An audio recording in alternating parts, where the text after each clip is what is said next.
After my grandfather left me his entire estate, my parents, the very people who abandoned me when I was just 5 months old, had the audacity to sue me for every penny. When I walked into that courtroom, my mother actually rolled her eyes at me like I was a pesky child.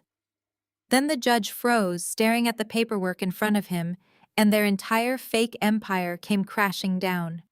My name is Fiona. I am 34 years old, and today I buried the only real father I ever had.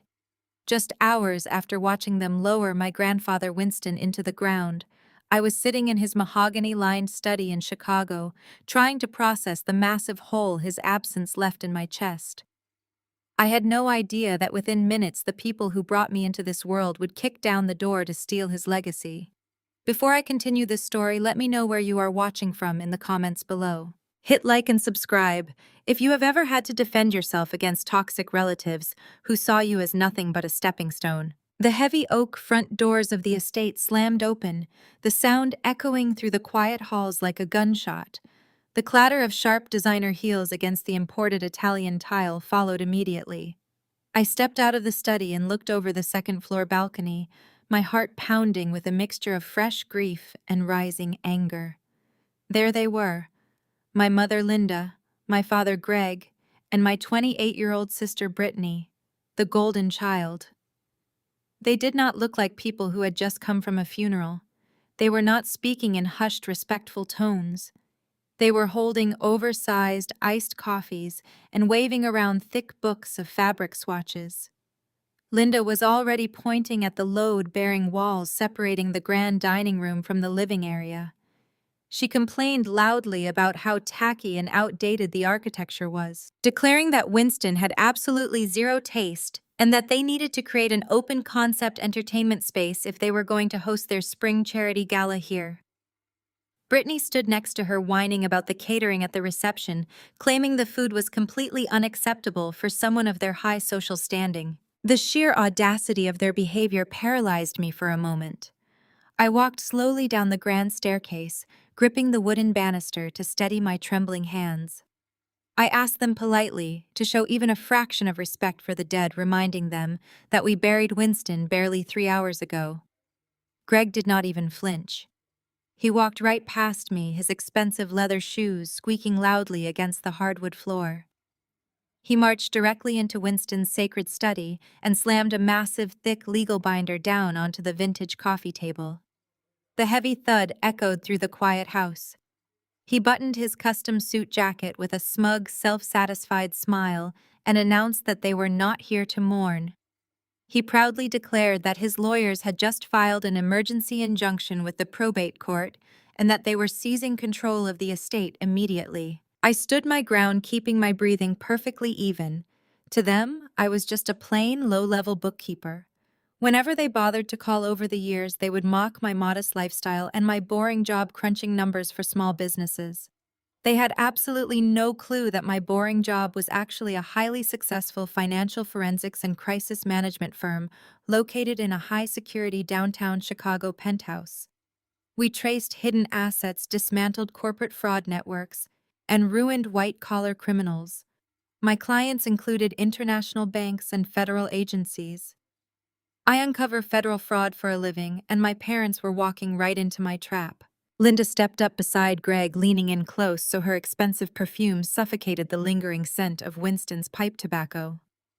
She crossed her arms and looked me up and down with absolute disgust.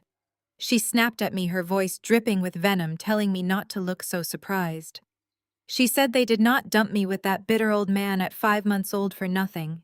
She claimed they sacrificed their youth and gave up the best years of their lives so I could have a roof over my head while they built their empire. She literally called Winston's estate their delayed payout and insisted a plain little bookkeeper was not going to take it from them.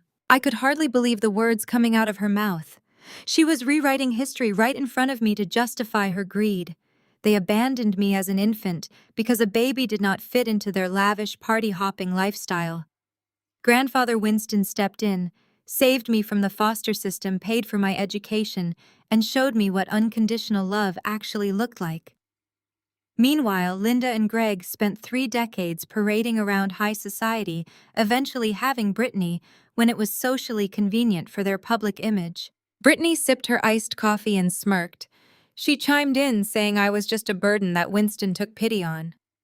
A charity case. She boasted that our parents actually built a legacy, while her luxury lifestyle brand needed the capital from this property to expand. She sneered that a nobody like me was certainly not going to stand in their way. I stood there in the center of the study, absorbing their venom without shedding a single tear. It infuriated them. They wanted me to break down. They wanted the weak, abandoned child they had always imagined me to be. The front doorbell rang, cutting through the thick tension in the room. Connor, my sharp-suited estate lawyer, stepped into the foyer. He was carrying his own leather briefcase, his expression entirely neutral. Greg, Linda, and Brittany immediately sat back on the expensive leather sofas, adopting arrogant grins. They looked like lottery winners waiting for their giant check. They fully expected Connor to hand them the keys to the kingdom. Connor took a seat opposite them, carefully extracted the binding legal document from his briefcase, and began to formally read the will. He cleared his throat and read the precise, unyielding language Winston insisted upon. Winston had left his entire $4,600,000 estate, the sprawling Chicago property, and his highly lucrative classic car collection entirely and solely to me. The room erupted in absolute chaos. Brittany jumped up from the sofa, throwing a theatrical tantrum that rivaled a toddler. She grabbed a heavy crystal glass from the side table and hurled it against the stone fireplace, shattering it into 100 glittering pieces. She screamed at the top of her lungs, claiming her business desperately needed the capital from this estate to survive. She turned her fury on me, mocking my modest black mourning dress and calling me a lonely, ugly dropout who manipulated a senile old man into changing his will. Linda joined the screaming, her face red with rage, demanding to know how I managed to brainwash her father. I remained perfectly composed. I did not raise my voice. I did not shed a single tear. I simply absorbed their insults with a quiet dignity that seemed to infuriate them even further. I knew that reacting emotionally was exactly what they wanted. They wanted to paint me as unstable and hysterical to support their false narrative. Connor attempted to restore order, reminding them that the will was legally binding and was witnessed by 2 separate medical professionals who verified Winston's complete mental competency. Greg realized the shouting match was getting them nowhere and decided to pull his ultimate power play. He reached into his jacket pocket and pulled out a folded piece of paper, waving it in the air like a weapon. He revealed that his lawyer was a regular golfing buddy of the local probate judge. With a wicked sneer, he explained that they had already secured a signed court order temporarily freezing all of Winston's assets. He told me I was completely locked out of my inheritance, pending a full mental competency hearing regarding Winston's final years. He claimed they had medical experts ready to testify that Winston was severely impaired. Linda reached into her designer purse, pulled out a crumpled piece of paper, and shoved it into my hands. It was a 24-hour eviction notice. She claimed that as the rightful next of kin and challengers to the estate, they had the legal right to secure the property against my potential tampering. She told me I had exactly 48 hours to pack my bags, hand over the keys to the vintage cars in the garage, and vacate the premises, because by Monday morning, the contractors were coming in to rip up the carpeting and begin renovations. The sheer cruelty of evicting your own daughter from her childhood home on the day of her grandfather's funeral was staggering, but I refused to give them the satisfaction of seeing me break. Instead of begging or crying, I turned on my heel and walked calmly up the stairs. I methodically packed a single duffel bag with my most essential personal items, leaving the rest of my belongings exactly where they were.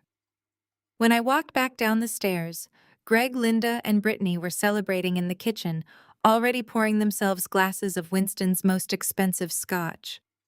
I looked at my parents, and my sister smiled politely and walked out the front door without saying another word.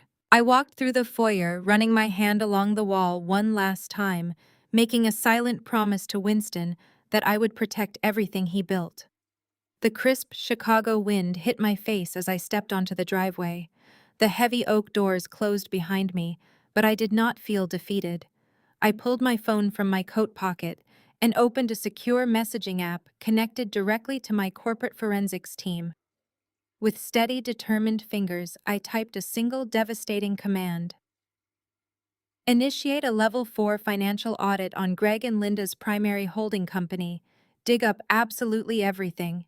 The sharp chime of the front doorbell sliced through the heavy, toxic silence my mother had just created. The heavy mahogany doors swung open to reveal Connor, my grandfather's longtime estate attorney. He stepped into the foyer with a worn leather briefcase gripped firmly in his hand. Connor was a man of impeccable posture and rigid professionalism.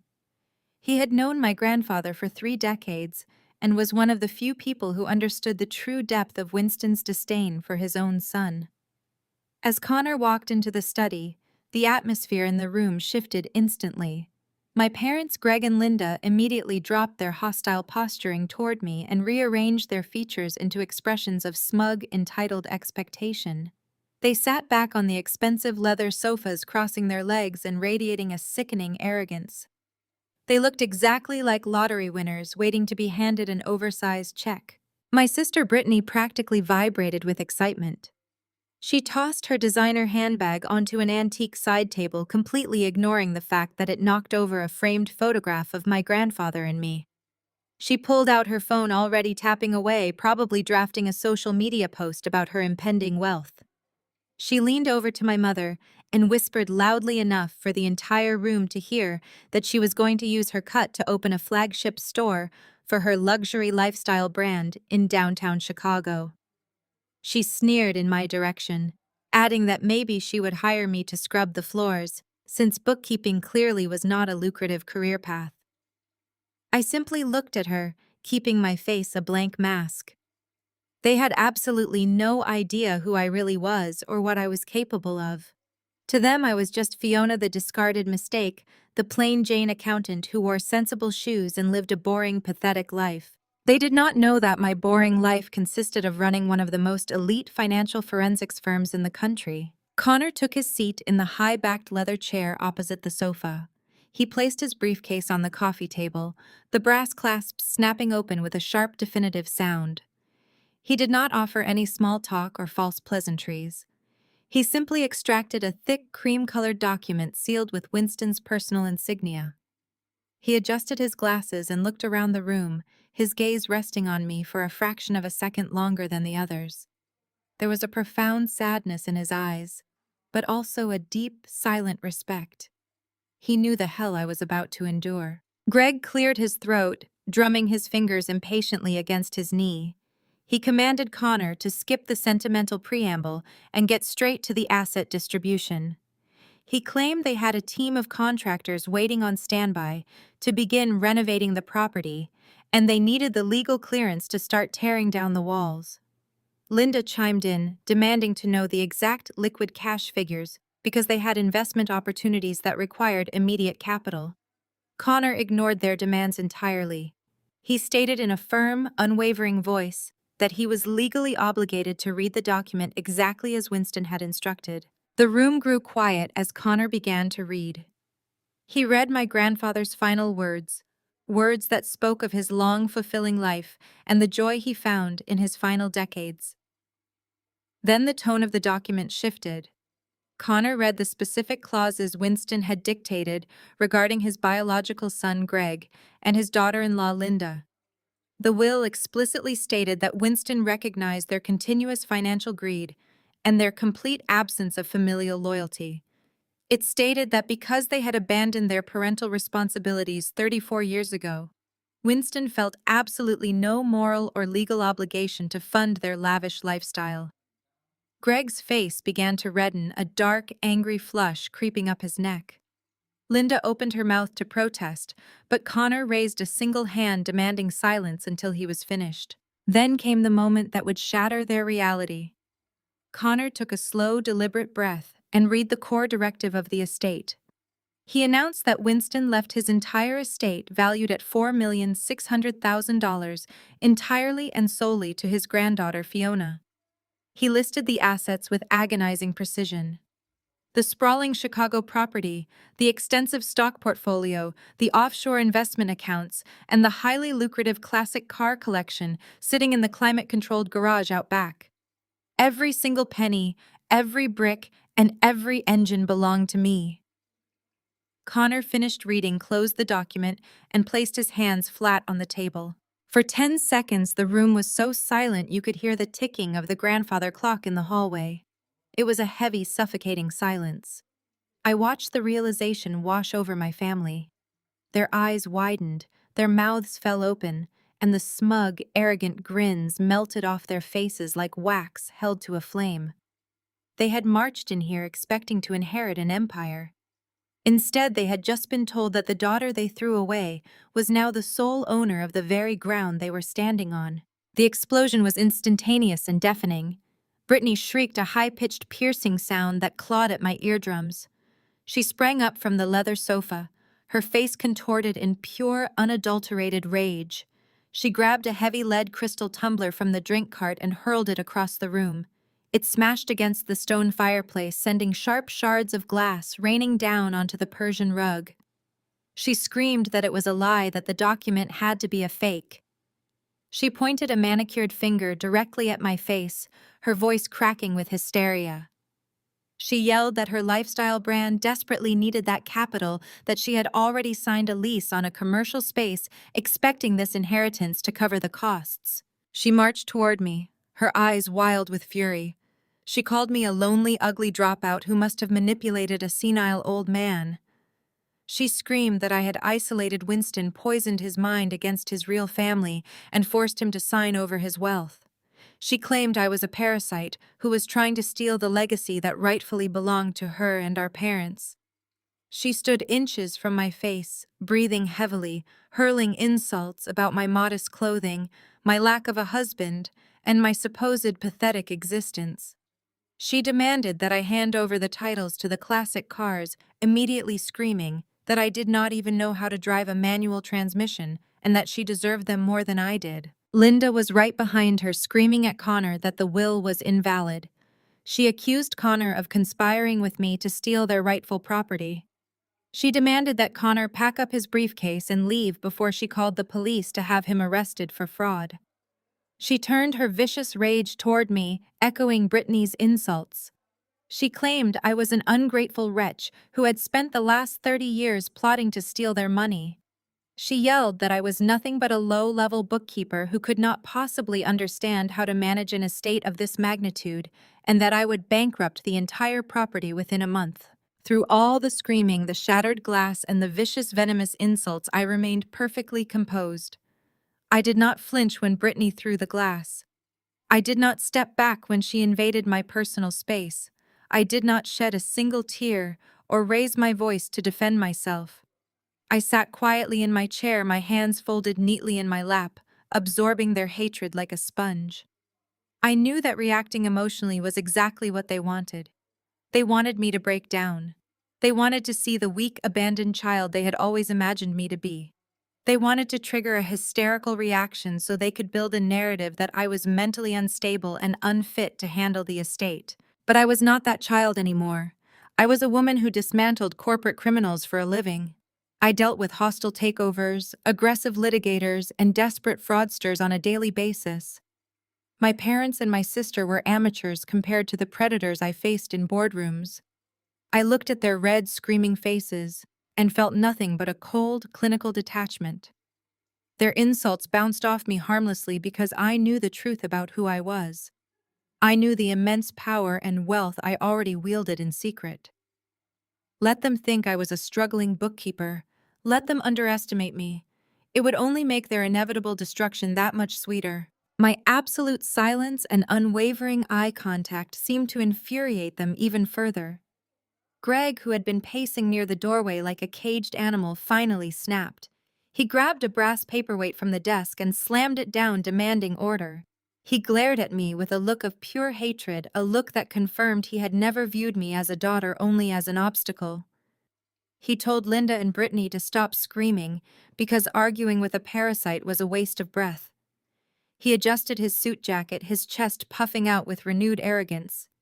He sneered at me, a cold, calculating light in his eyes, and announced that if I thought a piece of paper was going to stop him from taking what was his, I was vastly underestimating who I was dealing with.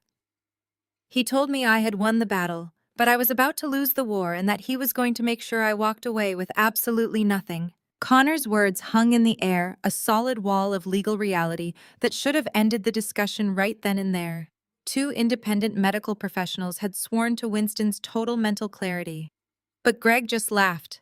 It was a cold, abrasive sound that scraped against the quiet dignity of the study. He leaned over the heavy mahogany desk, planting his knuckles on the polished wood, and stared down at Connor with the absolute arrogance of a man who believed the rules did not apply to him. He told Connor that medical professionals were just employees who could be bought just like anyone else. He claimed that in the real world, pieces of paper signed by doctors meant nothing compared to actual power and influence. Greg straightened up, unbuttoning his suit jacket with a slow, deliberate motion. He reached into his inner breast pocket and withdrew a thick, folded document bearing the official seal of the Cook County Probate Court. He slapped it down right on top of Winston's last will and testament. He looked at me, a vicious gleam in his eye, and asked if I really thought my little performance with an estate lawyer was going to stop a man who controlled half the real estate development in the city. He proudly announced that his personal attorney played 18 holes every single Sunday with the presiding probate judge. He boasted that a few phone calls, a shared bottle of expensive bourbon, and a fabricated story about a vulnerable old man being manipulated by a desperate, greedy granddaughter were all it took to get an emergency injunction signed before the ink on Winston's death certificate was even dry. He pointed at the document, his voice rising in volume and menace. He declared that every single bank account, every investment portfolio, and every piece of property tied to my grandfather was now completely frozen. I was locked out. The court order demanded a full, exhaustive mental competency hearing regarding Winston's final 10 years of life, a process Greg promised would be dragged out for years until legal fees bled the estate dry. He smiled, showing his perfectly capped teeth, and told me that I was a fool to think I could outsmart him. He wanted me to know that I had nothing, that I was nothing, and that this house would be stripped down to the studs before I ever saw a single dime. Linda did not miss a beat. The moment Greg finished his tirade, she stepped forward, her expensive jewelry clinking as she reached into her oversized designer tote bag. She pulled out a single sheet of paper and shoved it aggressively against my chest. I did not raise my hands to take it, letting it flutter to the floor between us. Linda sneered, kicking the paper toward my shoes. It was a formal eviction notice. She stated that, as the rightful next of kin and the official challengers to the estate, they had a legal obligation to secure the property against any potential theft or tampering. She accused me, looking me dead in the eye, of being the exact kind of desperate low-income parasite who would try to pawn Winston's antiques to pay my rent. She told me I had exactly 24 hours to pack my pathetic little life into boxes and vacate the premises. She demanded that I leave all the keys to the vintage cars on the kitchen counter and surrender the master security codes immediately. She added a cruel, mocking laugh, saying that by Monday morning, her contractors were arriving to gut the entire first floor. She claimed the smell of death and failure was baked into the walls, and she refused to host her high society friends in a house that felt like a nursing home. Brittany chimed in from the sofa, sipping her drink and laughing. My sister told me I should probably look into homeless shelters because she knew for a fact a struggling bookkeeper could not afford a security deposit in this economy. They were circling me like vultures, waiting for me to break, waiting for the tears, the screaming, the begging. They wanted the satisfaction of watching me shatter, but I gave them absolutely nothing. I looked at the eviction notice on the floor, then looked up at my mother's harsh, overly Botoxed face. I did not shout. I did not defend my grandfather's honor again, because these people were incapable of understanding honor. I simply nodded, turned on my heel, and walked out of the study. I could hear their confused silence behind me instantly, followed by Greg's booming laughter as he told Connor to pack up his worthless paperwork and get out of his house. I walked up the grand curving staircase, my hand trailing lightly along the polished banister. Every step brought back a memory of Winston, the way he used to wait at the top of these stairs for me to come home from school, the way he taught me how to read financial reports in the library, the way he loved me unconditionally when the people downstairs had thrown me away like garbage. I walked into my childhood bedroom. It remained exactly as Winston had kept it for me, a safe haven of warmth and quiet stability. I did not grab garbage bags. I did not panic. I simply pulled a single canvas duffel bag from the closet. I methodically packed a few essential changes of clothes, my personal laptop, and the framed photograph of Winston and me taken on my high school graduation day. That was all I needed. The rest of my belongings were already perfectly secure in my actual residence, the sprawling high-security downtown penthouse my family had no idea existed. As I zipped the bag closed, I felt a deep, radiating sense of calm. My parents thought they were evicting a helpless, terrified victim. They had no idea they were simply relocating a predator to a better vantage point. I walked back down the staircase, the duffel bag slung over my shoulder. The scene in the kitchen was sickening. Greg, Linda, and Brittany had already opened Winston's private liquor cabinet. They were pouring generous measures of his most prized 50-year-old scotch into crystal tumblers, toasting to their brilliant legal maneuvering. They were celebrating a victory they had not actually won. Linda spotted me at the bottom of the stairs and let out a sharp, mocking sound. She asked if that tiny bag held my entire net worth and told me to make sure I had not stolen any of the good silverware on my way out. Brittany laughed loudly, raising her glass in a mock salute, telling me to enjoy the bus ride back to whatever depressing apartment I rented. I stopped at the edge of the kitchen. I looked at my father, who was swirling his scotch with a look of absolute triumph. I looked at my mother, whose eyes were filled with nothing but arrogant greed. I looked at my sister, a hollow shell of a person who only valued what she could buy. I did not feel angry anymore. I felt an overwhelming, icy focus. I smiled politely, a genuine, terrifying smile that caused Greg's hand to pause mid-swirl. I did not say a single word. I turned away, walked across the marble foyer, and let myself out the heavy front doors, closing them firmly behind me. The crisp, biting wind of the Chicago afternoon hit my face the second I stepped onto the driveway. The sky was an unforgiving steel gray, but the cold air felt incredibly refreshing after the toxic atmosphere inside. I walked down the long, winding driveway, the gravel crunching steadily beneath my boots. When I reached the heavy iron gates at the edge of the estate, I stopped. I reached into my coat pocket and pulled out my phone. I bypassed the standard screens and opened the encrypted communication channel linked directly to my firm's executive crisis team.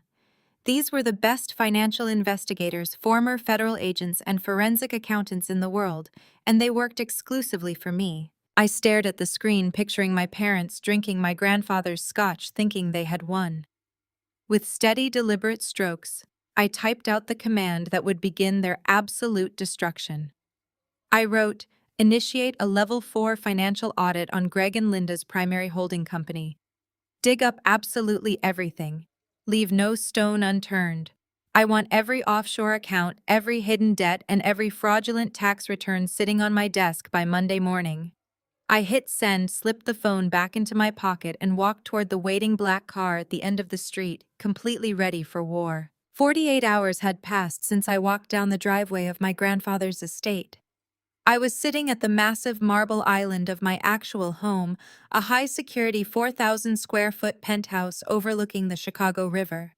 The floor-to-ceiling windows offered a panoramic view of the city skyline, a stark contrast to the sad, cramped apartment my family assumed I lived in. My lead investigator, Marcus, had just routed the preliminary findings of the Level 4 audit to my secure server. The initial data was already painting a very different picture of my parents' supposedly flawless empire. I took a sip of my black coffee, my eyes scanning the encrypted spreadsheets detailing Greg and Linda's offshore holding companies. I was just about to dive into a particularly suspicious set of wire transfers when my personal cell phone began to vibrate violently against the marble countertop. It was not just one call. It was a relentless machine gun barrage of notifications. Text messages, missed calls, voicemails, and social media alerts flooded the screen faster than I could read them. I picked up the phone, frowning in confusion. The first message was from my Aunt Susan, a woman who had not spoken to me since I was 12 years old. The text read, "I always knew there was something wrong with you, but this is pure evil. How do you sleep at night? How?" Before I could even process Aunt Susan's venom, another message popped up. This one was from my cousin David. It said, "You absolute parasite. Hand over the estate before we press criminal charges. You make me sick." My brow furrowed. I unlocked my phone and opened my social media feeds. My notification tab was a solid wall of red. I had been tagged in thousands of comments, shared posts, and direct messages from strangers calling me a thief, an abuser, and a monster. It did not take a financial forensic investigator to find the source of the sudden outrage. Right at the top of my feed, trending with hundreds of thousands of views, was a video posted by Brittany. Her luxury lifestyle brand account, usually reserved for unboxing designer bags and showing off heavily filtered vacations, had been weaponized. I tapped the video. Brittany sat in what looked like the impeccably decorated living room of my parents' house. She was wearing a simple muted sweater completely devoid of her usual flashy jewelry. Her hair was pulled back into a messy bun, and she wore minimal makeup to make her look exhausted and heartbroken. It was a masterclass in visual manipulation. She looked directly into the camera, her lower lip trembling perfectly on cue. She took a shuddering breath and began to speak, her voice breaking with manufactured grief. She told her millions of followers that she was coming to them with a shattered heart. She claimed that her family was going through an unimaginable tragedy, not just because they had lost their beloved grandfather, but because of a shocking betrayal by someone they trusted. She looked down, squeezing a tissue, and then dropped the bombshell. She accused me, her own sister, of horrific elder abuse. Brittany stared into the lens and lied with the ease of a seasoned sociopath. She claimed that I had secretly isolated Winston during his final years. She told the world that I had changed the locks on the estate, intercepted his mail, and blocked the family's phone calls. She painted a picture of me as a desperate, money-hungry sociopath who denied a dying man his basic medical care. She claimed that I had fired his regular doctors and brought in my own shady associates to declare him competent. According to Brittany, I had practically held a pen to a senile, confused old man's hand and forced him to sign away his entire $4 million legacy. She finished the video by burying her face in her hands, sobbing uncontrollably. She pleaded with her followers to share the video, claiming that her family was fighting a desperate legal battle to save her grandfather's honor from a greedy, violent opportunist. She ended the broadcast by saying they just wanted justice for Winston and that they would not let my cruelty tear their loving family apart. I sat in the quiet luxury of my penthouse, listening to the echoing silence after the video ended. The sheer scale of the lie was breathtaking. My parents had never once tried to call Winston. They had never visited. When he was hospitalized for pneumonia 2 years ago, I was the one who slept in the uncomfortable plastic chair next to his bed for 10 days straight, while Greg and Linda were vacationing in St. Bart's. Winston had instructed the gate guards not to let them in, because every time they visited, they demanded money and caused his blood pressure to spike dangerously. My phone continued to buzz angrily on the counter. The smear campaign was a highly coordinated, brilliantly executed social siege. Extended family members, people who had ignored my existence for 34 years, were suddenly acting as the righteous defenders of Winston's legacy. My inbox was a cesspool of vitriol. Uncle Robert left a voicemail screaming that I was going to burn in hell. Cousins I had not seen since elementary school were posting public statuses tagging my name, demanding I surrender the stolen assets immediately. Complete strangers were sending me death threats, finding my old inactive bookkeeping business page, and leaving hundreds of one-star reviews. They called my dummy office line, filling the voicemail box with hateful, aggressive messages. It was a digital witch hunt, and Brittany had lit the match. I leaned back in my ergonomic desk chair and took a deep breath. To a normal person, this level of sudden, intense public hatred would be paralyzing. It was designed to break me psychologically. The strategy was obvious to anyone who understood crisis management. Greg, Linda, and Brittany knew their legal case was built on a foundation of sand. The injunction freezing the estate was a temporary measure reliant on a friendly judge and fabricated complaints. They knew that if this actually went to a prolonged trial, Winston's medical records and their own lack of involvement would be fully exposed in court. They needed me to surrender quickly. They were using the internet as a weapon of mass extortion. By destroying my public reputation and turning the entire extended family into a mob of rabid attack dogs, they expected me to panic. They assumed the lonely, isolated bookkeeper would be so terrified by the social pressure, so desperate to make the harassment stop, that I would beg for a settlement just to disappear back into the shadows. They wanted me to voluntarily sign over the $4,600,000 and the classic cars in exchange for taking down the video and calling off the dogs. But they had severely miscalculated. They thought public shame was my greatest fear. They did not realize that I managed public relations disasters for multinational corporations. I had navigated billion-dollar scandals and media firestorms that would make Brittany's little internet video look like a high school play. I watched the video one more time, studying the precise timing of her tears. It was pathetic. I picked up my phone and opened the text thread with Marcus, my lead investigator. I ignored the hundreds of hateful messages piling up behind his contact name. I instructed Marcus to pull the metadata and digital footprint on Brittany's video, telling him to track the IP addresses of the initial bot accounts that artificially boosted the post's visibility. I wanted hard proof that the viral spread was a paid, orchestrated manipulation, not an organic public outcry. I scrolled through the text messages from my aunts and uncles again. These were people who had watched my parents abandon me. They knew I had been raised entirely by Winston. They knew Linda and Greg had never shown up to a single school play graduation or holiday dinner. Yet the promise of proximity to wealth, the allure of Greg and Linda's fake high society status, was enough to make them turn a blind eye to decades of neglect. They were eagerly jumping on the bandwagon to crucify me, because siding with the perceived billionaires was better for their own social standing. It was a sickening display of conditional loyalty. My chest tightened, a brief, sharp pang of genuine hurt piercing my analytical armor. It was one thing to be hated by the parents who threw me away. It was another to realize that my entire bloodline viewed me as entirely disposable. I let the hurt linger for exactly 5 seconds, then packed it away into a cold, dark box in my mind. Emotion was a liability in financial warfare. I poured the rest of my coffee down the sink and walked back to my computer screens. The smear campaign was loud, but numbers were silent and deadly. Brittany could have her viral fame and fake tears for now. I was going to dismantle their entire reality from the inside out, brick by fraudulent brick. I sat down, cracked my knuckles, and opened the first folder of the audit. The digital storm raged outside my encrypted servers for the next 48 hours, but I temporarily pushed the audit aside because I had a promise to keep. Winston deserved a proper farewell, entirely separated from the circus my family had created at the estate. I rented out the Hawthorne Gallery, a quiet, beautifully curated art space in the West Loop that Winston had patronized for 2 decades. The owner, a close friend of his, closed the doors to the general public. I arranged for a local string quartet to play the soft classical pieces he loved. I kept the guest list incredibly small and strictly confidential.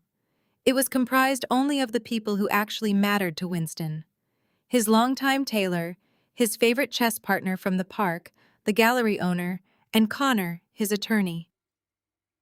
It was meant to be an evening of quiet reflection, a space to share genuine memories of a brilliant, generous man, away from the manufactured grief of the internet. For the first hour, the gallery was exactly what I had hoped for. We stood holding glasses of Winston's favorite vintage wine, looking at the vibrant oil paintings he had so admired, and sharing stories that made me smile through the heavy ache in my chest. The atmosphere was serene, respectful, and dignified. Then the heavy glass doors of the gallery were practically shoved off their hinges. The loud grating sound of my mother's forced laughter echoed through the vaulted ceilings, instantly shattering the peaceful ambiance. I turned around, my grip tightening on the stem of my wine glass. Greg and Linda marched into the gallery, completely ignoring the subdued tone of the room. They were not alone. Trailing behind them was an entourage of about a dozen people I had never seen before. These were not Winston's friends. They were Greg's people. Men in aggressively tailored flashy suits who reeked of expensive cologne and cheap ethics. Women dripping in diamonds and carrying oversized designer bags that screamed new money. They walked in as if they were arriving at a VIP club, opening completely unbothered by the fact that they were crashing a memorial service. Linda was wearing a black cocktail dress that was entirely too short and too tight for the occasion, accessorized with a massive diamond necklace that caught the gallery spotlights. Greg wore a custom tuxedo, looking like he was ready to walk a red carpet. They did not even glance at the beautiful tribute table I had set up near the entrance with Winston's portrait. Instead, Greg immediately began gesturing to the expansive gallery space, his voice booming over the soft music of the string quartet. He was pointing out the architectural features to a pair of slick-looking men, loudly boasting about the square footage and the prime real estate value of the neighborhood. The sheer disrespect took my breath away for a fraction of a second. I watched in absolute disgust as my parents hijacked my grandfather's sacred memorial and turned it into a grotesque networking event.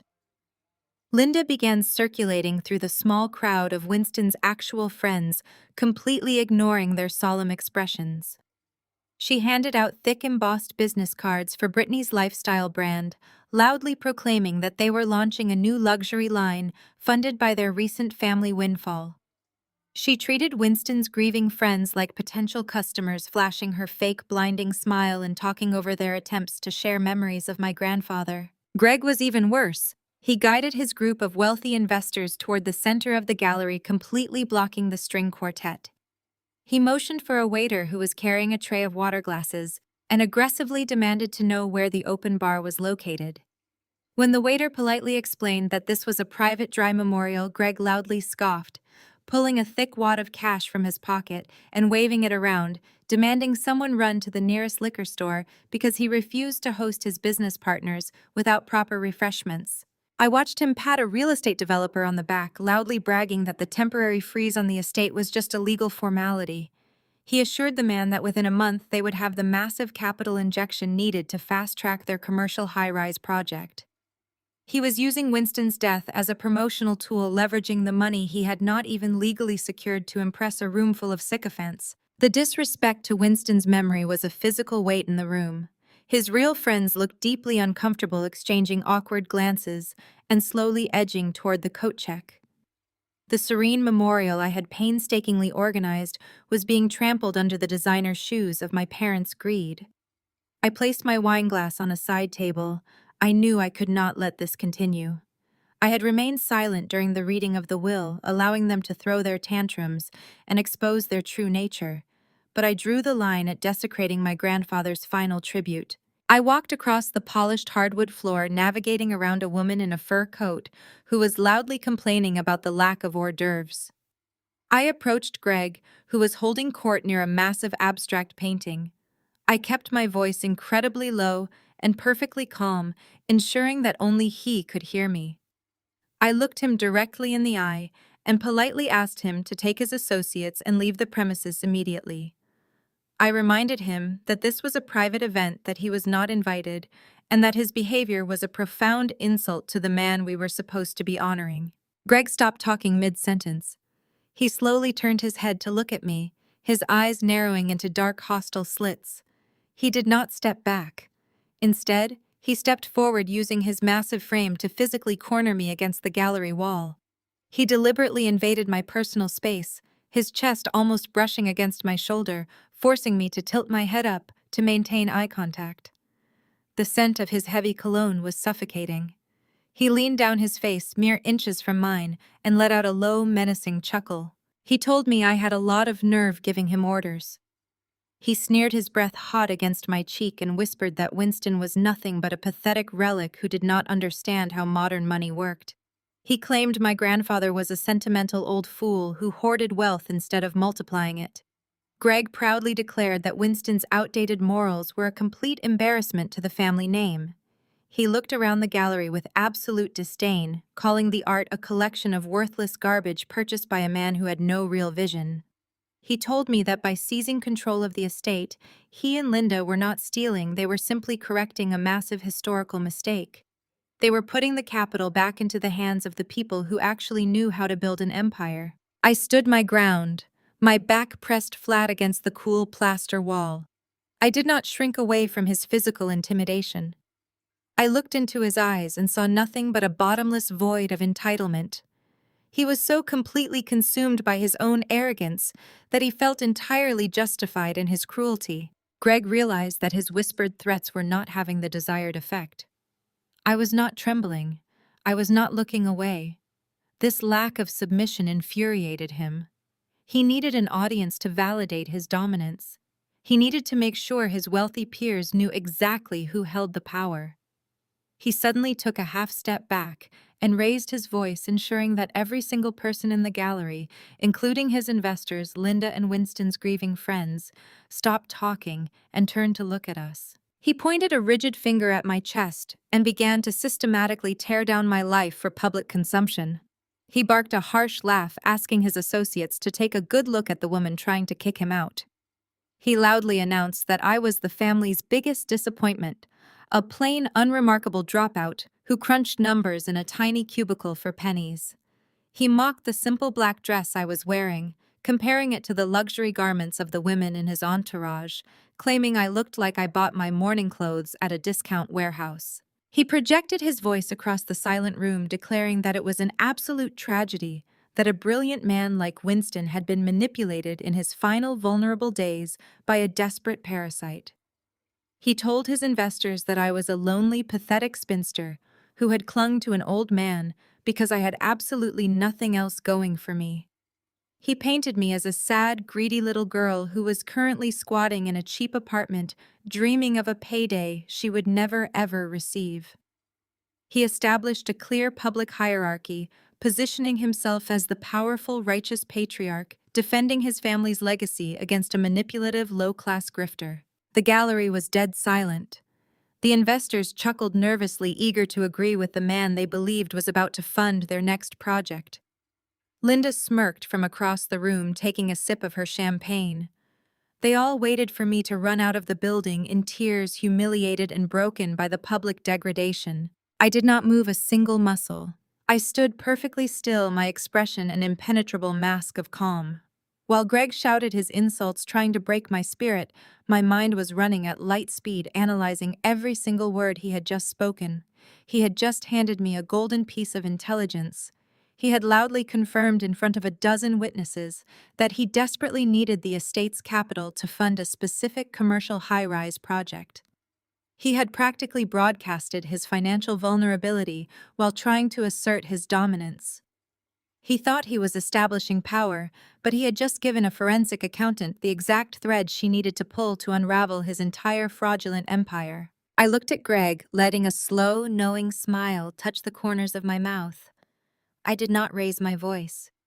I did not defend my wardrobe or my career. I simply absorbed the information, feeling the cold, hard weight of the data sitting on my secure servers back at the penthouse. Let him have his public theater. Let him think he was the apex predator in the room. He had absolutely no idea that the silent, pathetic bookkeeper he was mocking was currently holding the detonator to his entire life. I turned away from Greg and his circle of sycophants, letting the sharp clinking of champagne glasses and the low hum of their pretentious networking wash over my back. The air in the main gallery had grown thick and cloying, saturated with their entitlement. I needed a moment of quiet. I navigated through the milling crowd and slipped into the coat room tucked away in the back corridor of the building. It was a narrow, dimly lit space, lined with heavy velvet curtains and polished brass racks. I just wanted 60 seconds of silence to message Marcus and tell him to focus the audit on Greg's commercial real estate ventures. Before I could even unlock my phone, the heavy oak door swung shut with a definitive click. The harsh metallic sound of the deadbolt sliding into place echoed in the small room. I looked up. Brittany stood blocking the exit. The tragic, grieving granddaughter persona she had worn for the cameras was completely gone. Her face was set in a hard, calculating mask. She crossed her arms, the expensive silk of her designer blouse rustling against the quiet. She did not waste time with pleasantries. She stepped forward, invading my space just as our father had done minutes earlier. She looked me up and down, her lips curling into a vicious sneer. She told me that the little performance out there was just a preview.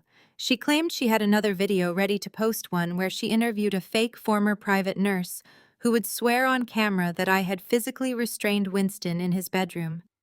She promised me that by tomorrow morning, my face would be broadcast on every major news network and social media platform as a prime suspect for elder abuse.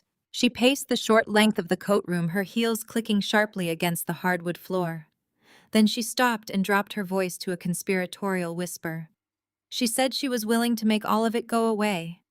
She claimed she could easily delete the viral videos, issue a public apology, blaming her intense grief for the misunderstanding, and convince Greg and Linda to drop the probate injunction. She told me she could call off the entire digital mob and give me my boring, pathetic life back. All I had to do was sign over the titles to Winston's classic car collection. I stared at her, genuinely fascinated by the sheer audacity of her extortion. Winston's collection was legendary in the automotive world. It included a pristine 1961 Ferrari 2.5 OGT California and a 1954 Mercedes-Benz 300 SL Gullwing. The cars alone were worth millions of dollars. Brittany was not asking for a peace offering or a sentimental keepsake. She was trying to strip mine the estate for quick, highly liquid assets. I knew exactly why. Classic cars of that caliber could be sold at private offshore auctions within days, completely bypassing domestic probate freezes, standard banking regulations, and tax audits. She was desperate for untraceable cash. Her luxury lifestyle brand was clearly hemorrhaging money, and she needed a massive, immediate financial bailout to avoid public bankruptcy. I leaned against the brass coat rack, crossing my arms to mirror her stance. I kept my voice perfectly level, devoid of any emotion. I told her that her business must be in catastrophic, irreversible debt if she was willing to risk federal extortion charges for a quick payout. I watched her eyes widen slightly, a micro-expression of pure panic flashing across her heavily contoured face, before she quickly masked it with defensive anger. I told her flatly that I would not sign over a single hubcap, let alone the legal titles. I explained that she had absolutely no leverage over me. Her viral videos were built on easily disproven lies, and her digital mob was nothing but a temporary nuisance. I told her to post whatever fake interviews she wanted, because when my legal team finished dismantling her fabricated narrative, she would be facing a defamation and libel lawsuit so massive it would liquidate her brand, her personal accounts, and her future earnings for the next decade. Brittany's face turned a mottled, ugly shade of red. The cool, calculating extortionist vanished, replaced by the spoiled, vicious child she had always been. She realized that intimidation was not working. She realized I was not the terrified, submissive victim she needed me to be. If she could not extort me, she was going to punish me. She spun around and unlocked the coat room door, throwing it open to the main gallery corridor. Right outside the door stood the gallery's centerpiece, a breathtaking, towering floral arrangement of rare white orchids and imported lilies resting on a delicate glass pedestal. It was a custom installation that the gallery owner had commissioned specifically to honor Winston's memory, valued at $10,000. Brittany looked at the arrangement, then looked back at me with a smile of pure malice. She took 2 steps backward, positioning herself perfectly in front of the pedestal. She raised her hands to her face, let out a piercing, hysterical scream, and intentionally threw her entire body weight backward against the thick glass pillar. The sound of the destruction was deafening. The thick glass shattered into thousands of jagged pieces, raining down across the polished hardwood floor. The massive floral arrangement crashed down gallons of water and crushed white orchids splashing everywhere. The string quartet in the main gallery stopped playing instantly. Conversations died abruptly. Every single person in the venue, including Greg, Linda, and their wealthy investors, rushed toward the corridor to see what had happened. Brittany lay on the floor amidst the ruined flowers and broken glass, sobbing hysterically. She scrambled backward, pressing herself against the wall, pointing a trembling finger at me. She screamed at the top of her lungs, claiming that I had pushed her. She wailed that I was completely unhinged, that I had violently attacked her when she tried to peacefully ask me to share our grandfather's ashes. She cried to the gathering crowd that I was dangerous and psychotic, putting on an Oscar-worthy performance of a terrified victim fleeing a monster. Greg pushed his way to the front of the crowd, his face contorted in theatrical rage. He pointed at me, shouting to his investors that this was exactly the kind of violent, erratic behavior he had been talking about. Linda rushed to Brittany's side, pulling her up and glaring at me with venomous hatred. The gallery owner, a sweet, distinguished man in his 60s, stared at the ruined centerpiece in absolute horror. He looked from the shattered glass to me, his eyes wide with confusion and distress. The room waited for my reaction. They expected me to scream back, to desperately deny the accusation, to look guilty and frantic. They wanted a public meltdown to confirm Brittany's narrative. Instead, I calmly stepped out of the coat room, carefully avoiding the broken glass.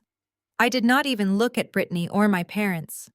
I walked directly to the gallery owner. I reached into my designer handbag, a bespoke piece that easily cost more than Greg's tailored suit, though its lack of loud logos made it invisible to their uncultured eyes. I pulled out my heavy, solid metal black card. I handed it to the gallery owner with a polite, deeply apologetic smile. I kept my voice clear and steady, ensuring the entire room could hear every word. I apologized profusely for my sister's clumsy, unfortunate tantrum. I told him to charge $10,000 immediately to cover the replacement cost of the custom arrangement and an additional $5,000 for the inconvenience and cleanup. The gallery owner blinked, looking from the heavy black card in his hand to my perfectly calm face. The exclusive invitation-only card was a universally recognized symbol of immense, highly liquid wealth. Greg's wealthy investors saw it too. I watched their eyes track the card, their expressions shifting from disdain to sudden, sharp recalculation. They knew exactly what that card meant. They knew that a low-level, struggling bookkeeper did not carry unlimited, untethered spending power. Greg's mouth fell slightly open. Linda froze in place. Brittany's fake sobs hitched in her throat as she stared at the card in the owner's hand. The narrative they had so carefully constructed of me as a desperate, broke parasite was crumbling right in front of their eyes. I told the gallery owner to please have his staff clear the debris, and then I turned my back on my family. I did not offer any further explanations or defend myself against Brittany's lies. I walked straight through the parted crowd, the heavy silence of the gallery broken only by the sharp, authoritative click of my heels against the floor. I pushed open the front doors and stepped out into the crisp, biting night air of Chicago. The cold wind felt incredible against my skin.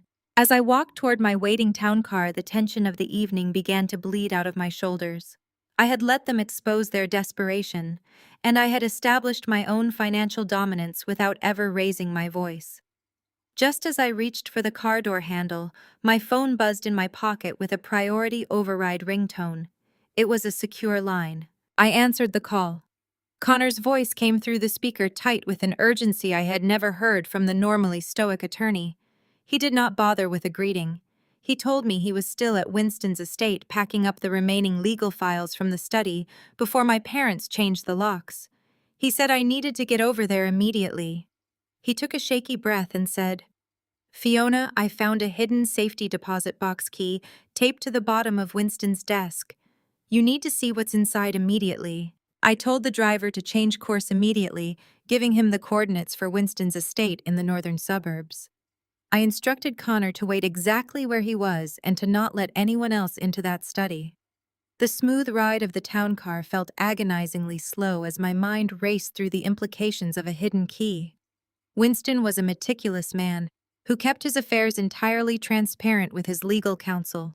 If he hid something from his own attorney, it meant he anticipated a threat so severe that he needed a failsafe, a final move played from beyond the grave. When I arrived at the massive iron gates of the estate, Connor was standing in the pouring rain, clutching his heavy leather briefcase to his chest.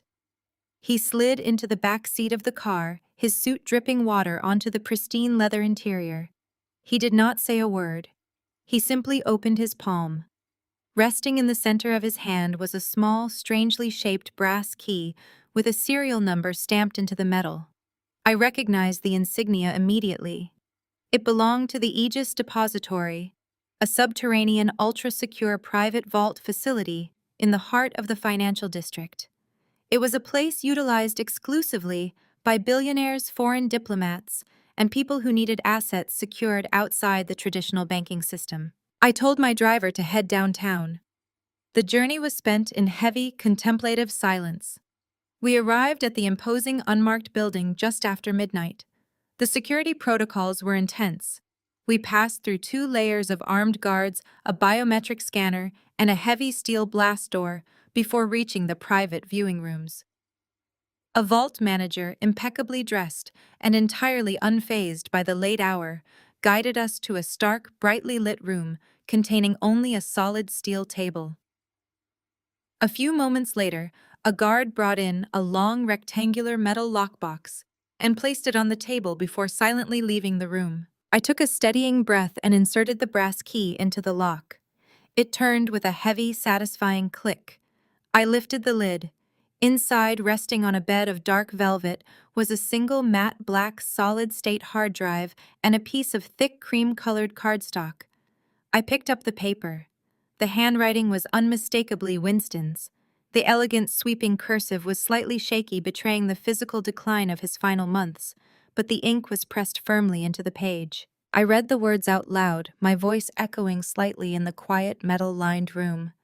They never visited, but they always demanded money. I knew they would come for you. Follow the breadcrumbs. My throat tightened.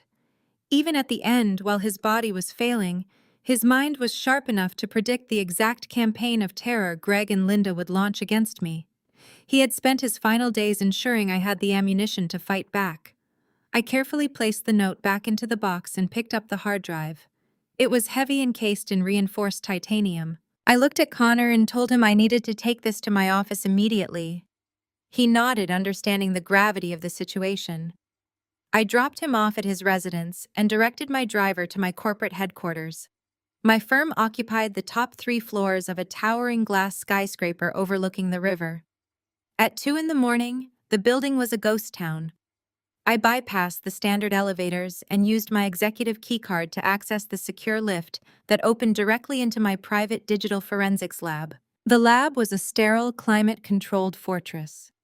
Cold blue LED lights illuminated rows of humming servers and isolated workstations. This room was entirely disconnected from the outside internet, a digital clean room designed to tear apart offshore tax havens, trace illicit corporate slush funds, and uncover the buried financial secrets of multinational conglomerates. I sat down at my primary terminal, a massive array of curved monitors, and plugged Winston's hard drive into the secure port. The screen flashed black, and a prompt appeared. It was a military-grade encryption lock, a sophisticated algorithmic barrier designed to wipe the drive entirely if the wrong password was entered 3 times. A bitter smile touched my lips. Greg and Brittany thought I was a pathetic low-level number cruncher.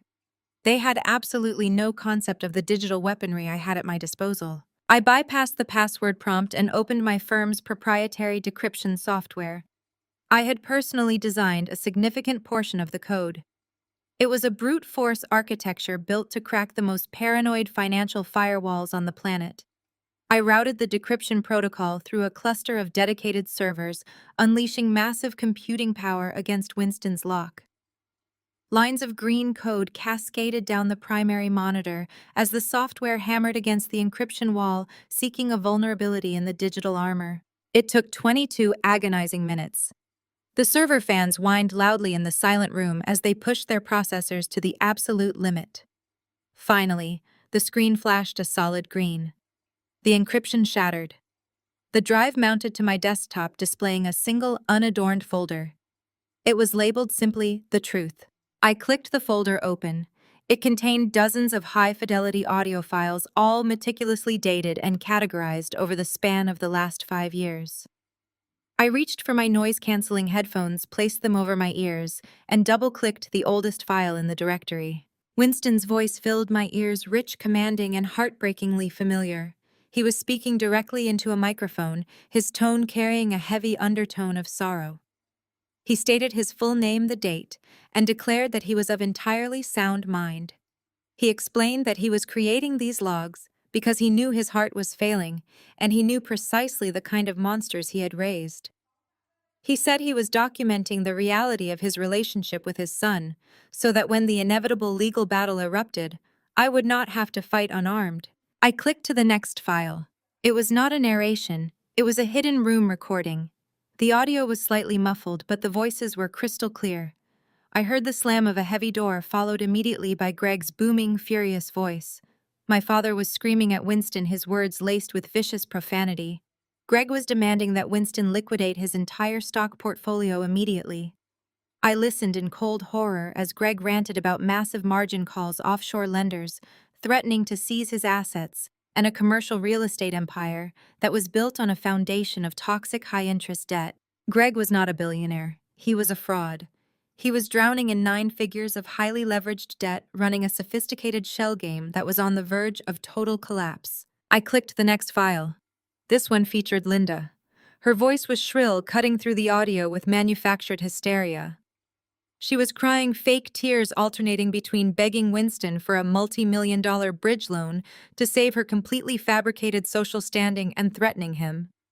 She explicitly threatened to hire a team of unscrupulous doctors to declare Winston legally incompetent. She told him that if he did not sign over the estate to them voluntarily, they would have him locked away in a secure psychiatric facility and seize his assets through a conservatorship. The recordings went on, a horrifying, undeniable chronicle of psychological torture and extortion. They confirmed every suspicion I ever had. My parents had not visited Winston out of love. They had stalked him like vultures circling a dying man, desperate to pick his bones clean to save themselves from federal indictments and total bankruptcy. Their extravagant lifestyle, the designer clothes, the private jets, it was all funded by a massive mountain of credit that was currently collapsing around them. The final audio file in the folder was dated just 3 weeks before Winston passed away. It was a recorded phone call. Greg's voice was cold, flat, and dripping with malice. He told Winston that if he dared to leave the estate to me, he would personally ensure that my life was destroyed. Greg detailed a plan to drag me through court to freeze the assets for a decade and to launch a public smear campaign so severe that I would be begging to surrender the inheritance just to make the harassment stop. Winston's reply was the last thing on the recording. His voice was weak, raspy from his failing heart, but it contained a core of absolute unyielding steel. He told Greg that he would rather burn every single dollar of his legacy in the fireplace than hand it over to a parasite.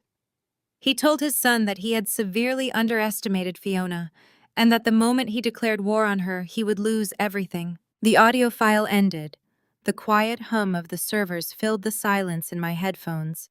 I took them off and placed them on the desk.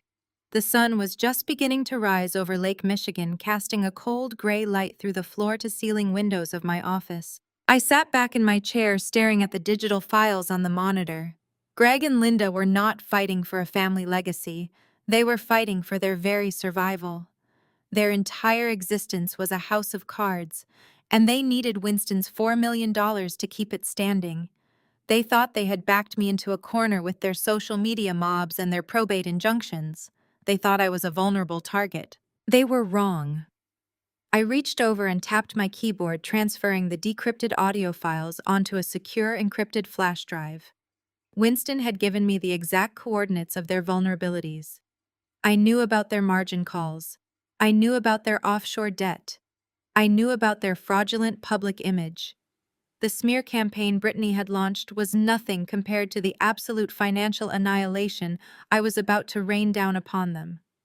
I slipped the flash drive into my pocket, stood up from my desk, and prepared to dismantle my family. The flash drive felt heavy in my pocket, a solid block of truth that was about to obliterate a lifetime of lies. I walked out of the server room and moved directly to my primary workstation. The sun was fully up now, casting a sharp, unforgiving light across my office. It was exactly the kind of illumination I was about to bring to my parents' finances. I locked the door, pulled down the privacy blinds, and booted up the Ghost Protocol, a proprietary tracing software I had developed specifically for dismantling high-level corporate fraud. Greg and Linda thought they were sophisticated because they wore designer clothes and attended charity galas. They did not understand that in the modern world, wealth left an indelible digital fingerprint. Trying to scrub that fingerprint usually just highlighted exactly where you were hiding the bleach. I started with their public tax records and property deeds, the easily accessible data that they paraded around to convince their society friends of their billionaire status. It took less than 10 minutes for the software to flag the first massive anomaly. According to Greg's public portfolio, he owned controlling stakes in 14 commercial properties across the Midwest. I fed the addresses of those properties into the tracking system, cross-referencing them with county assessor databases, municipal zoning permits, and satellite imaging. The results that cascaded down my screen were breathtaking in their audacity. 4 of the addresses were empty dirt lots. 6 belonged to completely unrelated logistics companies that had never heard of Greg.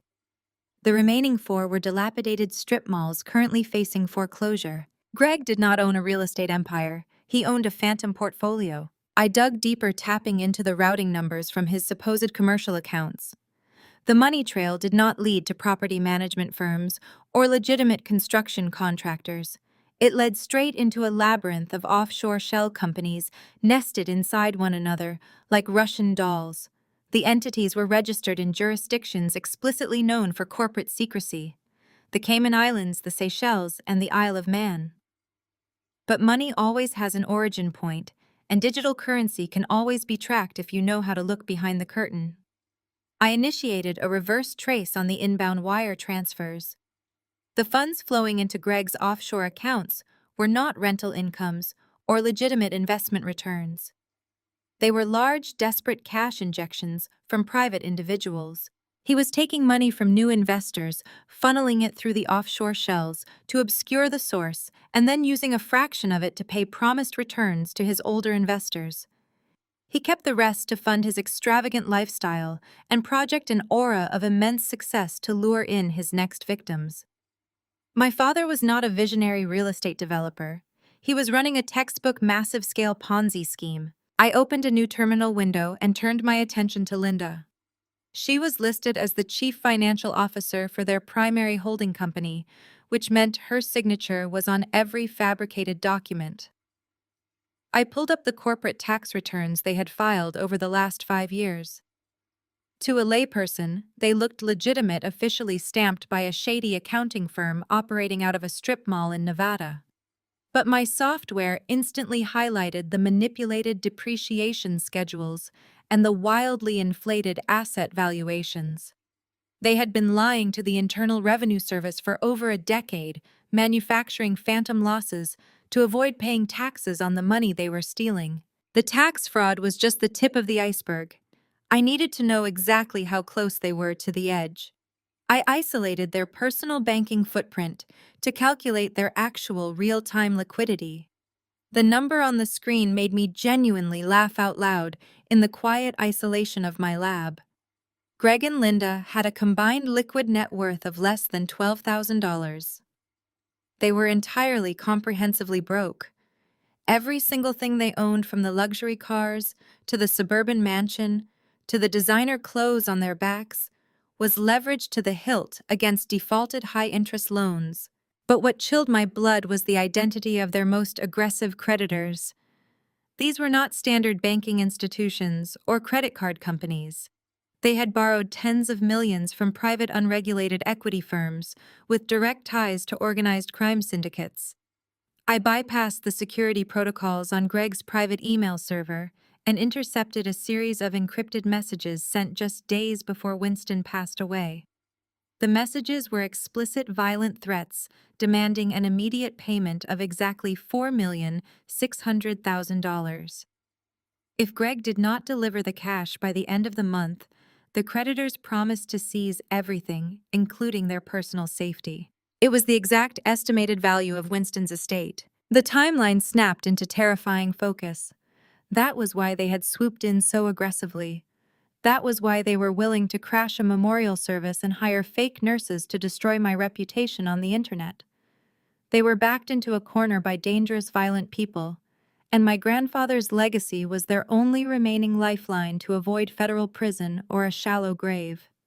They needed to force me to surrender the cash quickly before their creditors ran out of patience. That left Brittany.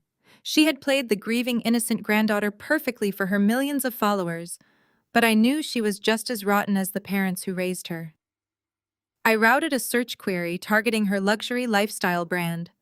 On social media, she projected the image of a highly successful self-made entrepreneur, boasting about sold-out inventory and massive profit margins. I hacked into her e-commerce backend to review the actual unfiltered sales data. The discrepancy was immediately obvious. Brittany's brand sold cheap imported cosmetics and poorly manufactured clothing. However, her ledger showed thousands of high-value transactions being processed every single day, often in the middle of the night. No legitimate customer base buys $10,000 worth of lip gloss at 3 in the morning.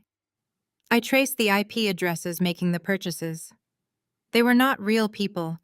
They were automated bots routing payments through anonymous prepaid credit cards. Brittany was not running a lifestyle brand. She was operating a sophisticated money laundering front for Greg's Ponzi scheme.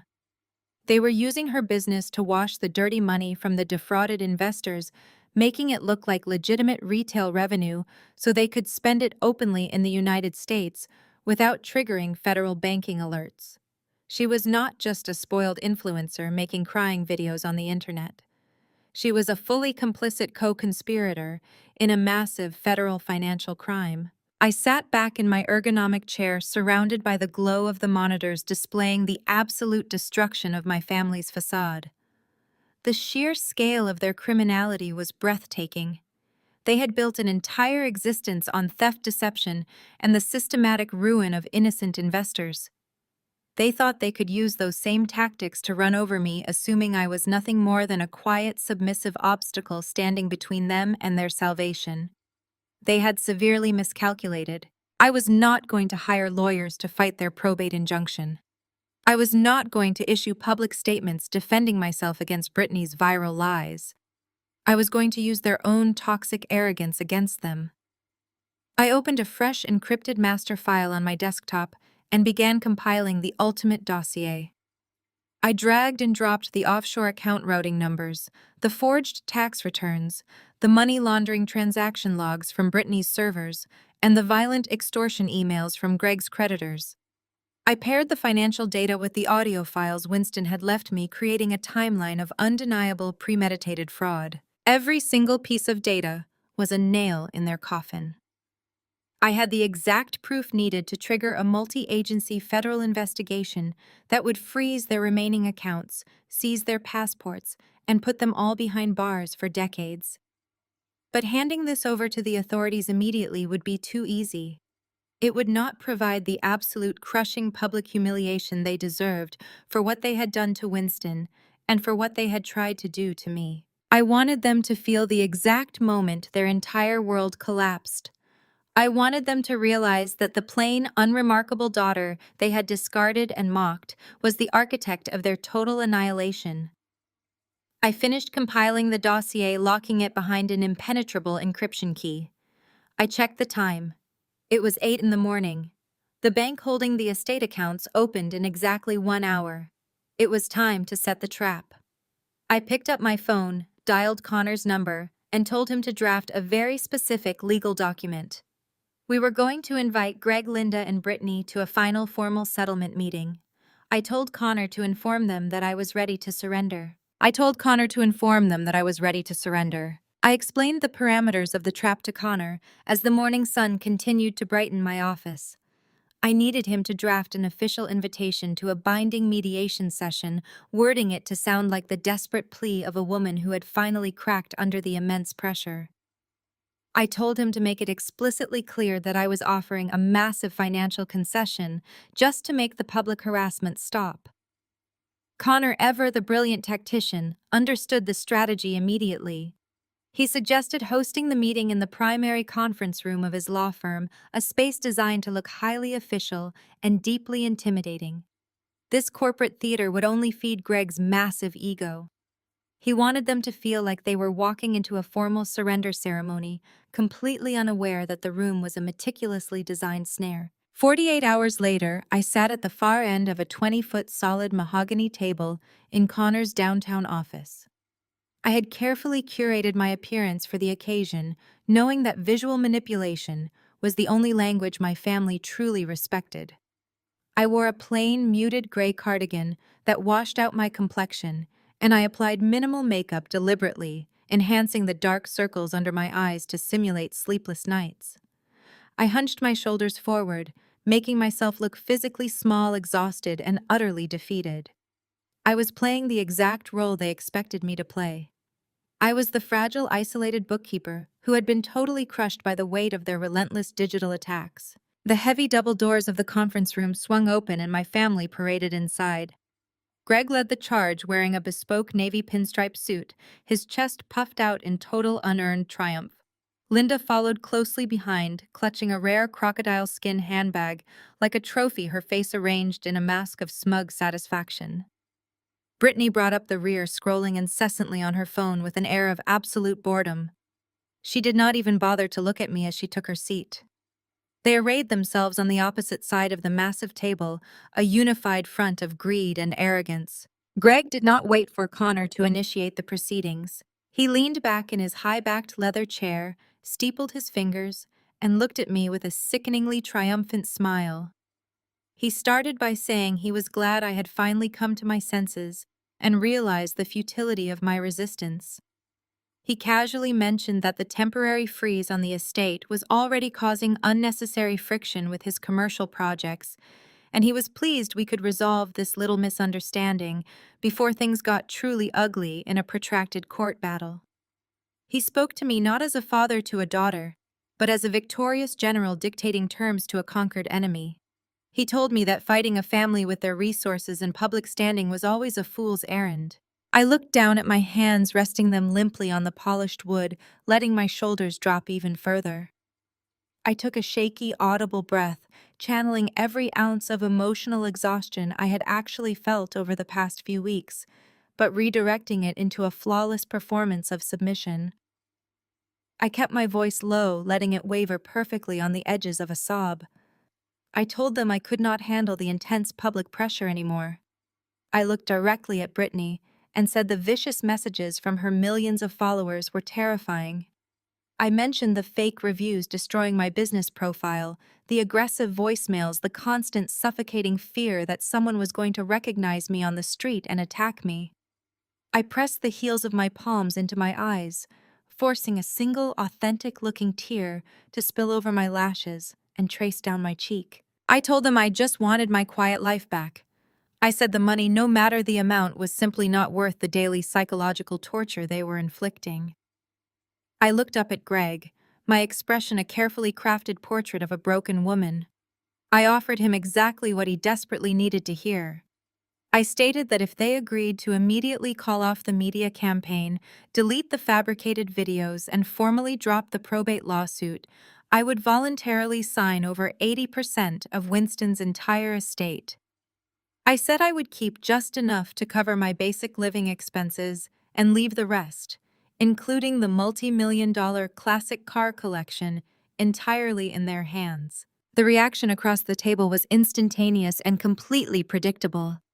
Linda gasped softly, her eyes widening as she mentally calculated 80% of $4.6 million. Brittany finally put her phone down, a cruel, victorious smirk stretching across her flawless face. She leaned forward and whispered loudly that she knew I would crack, telling her parents that her digital destruction strategy had worked perfectly. Greg tried to maintain his composed, patriarchal facade, but the raw, desperate greed shining in his eyes betrayed him. He needed this cash injection immediately to satisfy his violent offshore creditors, and I was handing it to him on a silver platter. He gave a sharp, condescending nod. He told me that this was the most mature, rational decision I had ever made in my entire life. He launched into a brief self-serving speech about how the money belonged in the hands of the true family builders anyway, and how Winston would have eventually realized his mistake if his mind had not been clouded by illness at the end. Greg actually had the audacity to say he forgave me for trying to steal their legacy, framing his brutal extortion as an act of familial mercy. Connor sat beside me, his face perfectly impassive, the epitome of legal professionalism. He opened his leather briefcase and pulled out a thick stack of legal documents. He slid them precisely across the polished mahogany surface toward Greg. Connor explained that these were the preliminary settlement agreements outlining the 80-20 split of the liquid assets and physical property. He stated that in order to finalize the immediate transfer of the liquid assets and completely bypass the slow bureaucratic process of domestic probate court, he needed specific financial directives directly from the beneficiaries. Connor looked directly at Greg and casually explained that standard domestic wire transfers for sums this large would automatically trigger federal banking flags and mandatory holding periods. He suggested that if Greg wanted the capital released within 24 hours to secure his pending real estate deals, we should route the funds directly into his primary investment holding accounts. Connor told Greg that to execute this legally and efficiently, he needed Greg to fill out a sworn financial affidavit. This specific document required Greg to list the exact routing numbers, SWIFT codes, and corporate entity names for his offshore accounts. It was the ultimate bait. Connor was offering Greg a fast track to his desperately needed cash, framing the sworn affidavit as a clever legal workaround to avoid red tape and federal oversight. Greg did not hesitate for a fraction of a second.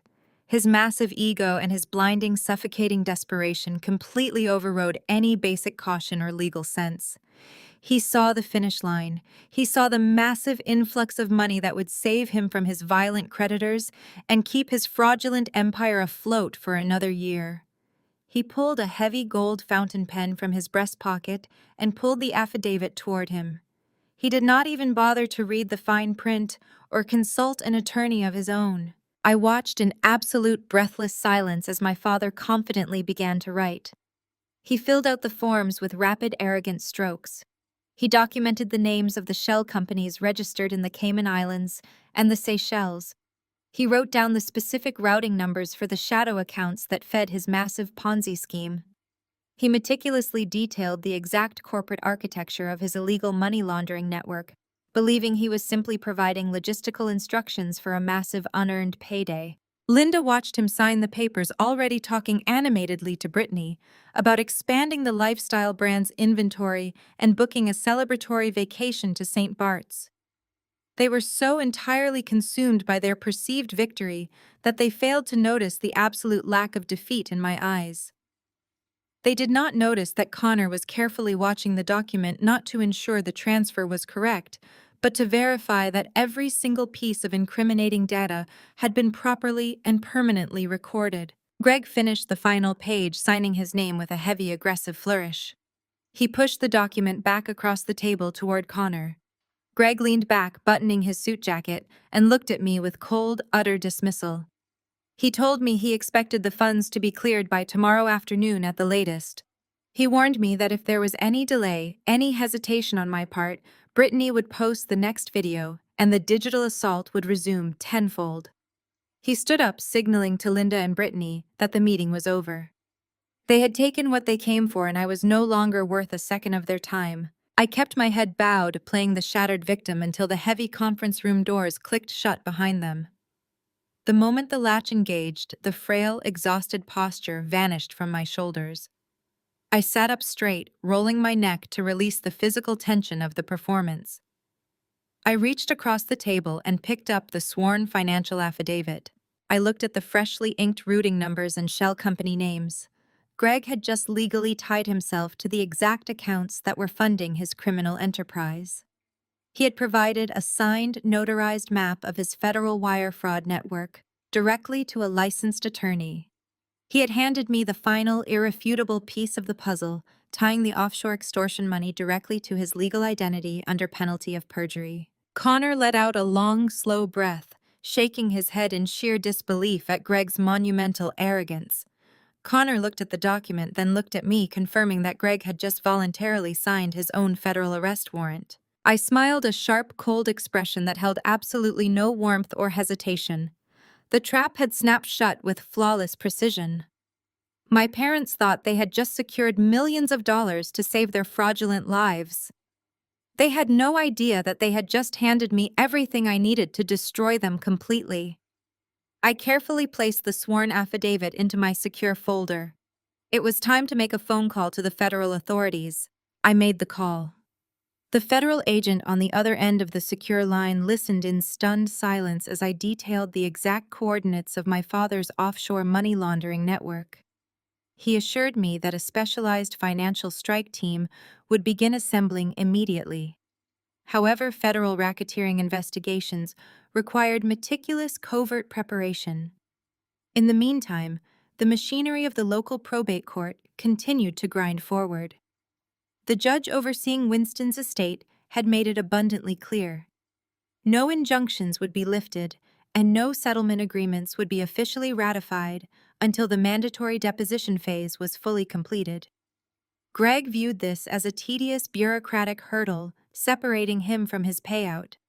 I viewed it as the perfect stage to let my family commit aggressive documented perjury. The depositions were held at the sprawling downtown offices of their high-priced litigation firm. I arrived early, with Connor taking my seat at a massive glass conference table. The room was designed to intimidate, featuring walls of floor-to-ceiling windows that offered a dizzying panoramic view of the city skyline. At exactly 10 o'clock, the heavy oak doors swung open. Greg, Linda, and Brittany made their entrance. They did not simply walk into the room. They paraded. They radiated a smug, suffocating superiority, entirely convinced that they had already won the war. Greg checked his heavy gold watch with an exaggerated sigh, making it clear that his valuable time was being wasted by this required formality. Linda clutched a designer tissue box, already preparing her props. Brittany took the seat directly across from me. She dropped her designer handbag onto the glass table with a loud clatter and immediately looked me up and down. I had deliberately chosen my wardrobe for this morning, wearing a plain, slightly oversized beige blazer and a faded, inexpensive blouse. I wanted to project the image of a woman who is financially strained and emotionally exhausted. Brittany took the bait instantly. She leaned over to her mother, completely ignoring the presence of Connor and the opposing counsel. She loudly whispered that it was a tragedy I was about to give away millions of dollars, considering I clearly needed to visit a decent department store before returning to the real world. She let out a sharp, mocking laugh and rolled her eyes, pulling out her phone to check her reflection in the dark screen. Linda patted Brittany's hand, offering me a look of extreme condescending pity.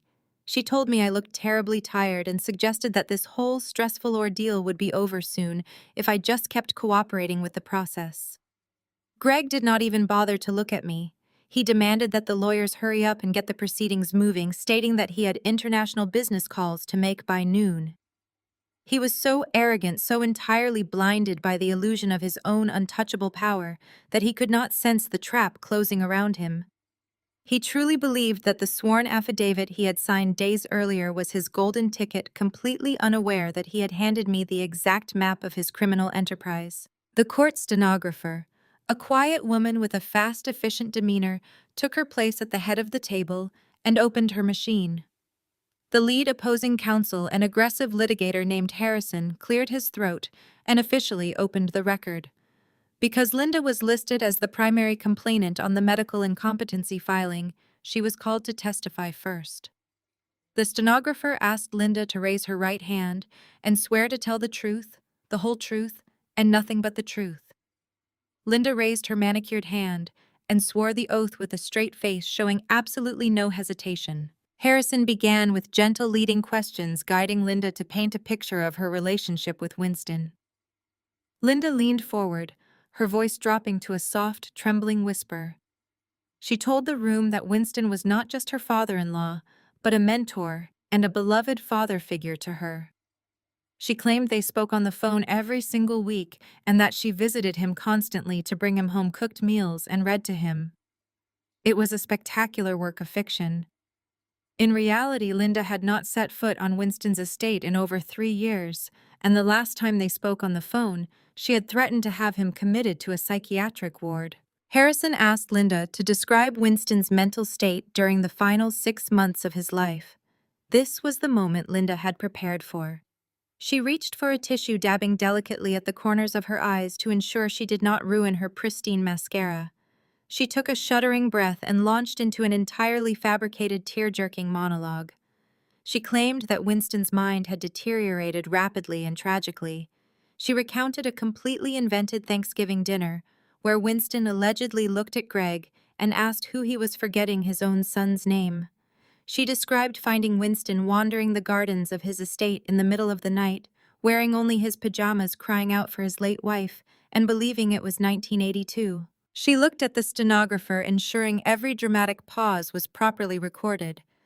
She testified that Winston could not remember how to use a telephone, that he frequently forgot if he had eaten, and that he was completely incapable of understanding basic financial concepts. She claimed he was having paranoid delusions, believing that his bank accounts were being drained by invisible enemies. She painted a vivid, horrifying portrait of a man who was entirely disconnected from reality, a hollow shell of his former self, who needed constant supervised medical care. Greg reached across the table and placed his hand over Linda's, nodding solemnly, as if the memory of his father's decline was too painful to bear. Brittany pretended to wipe away a tear, perfectly mimicking her mother's manufactured grief. Then Harrison shifted the focus of the interrogation. He asked Linda how the new will, the one leaving the entire estate to me, came into existence. Linda's expression hardened, transforming instantly from the grieving daughter-in-law to the righteous, protective matriarch. She turned her gaze directly on me, her eyes flashing with calculated malice. Under oath, she swore that I had recognized Winston's severe mental vulnerability and exploited it with absolute cruelty. She testified that I had forcefully isolated him from the rest of the family, intercepting his mail, blocking their phone calls, and turning away the professional nurses they had supposedly hired to care for him. She claimed that I had aggressively manipulated a confused, terrified old man.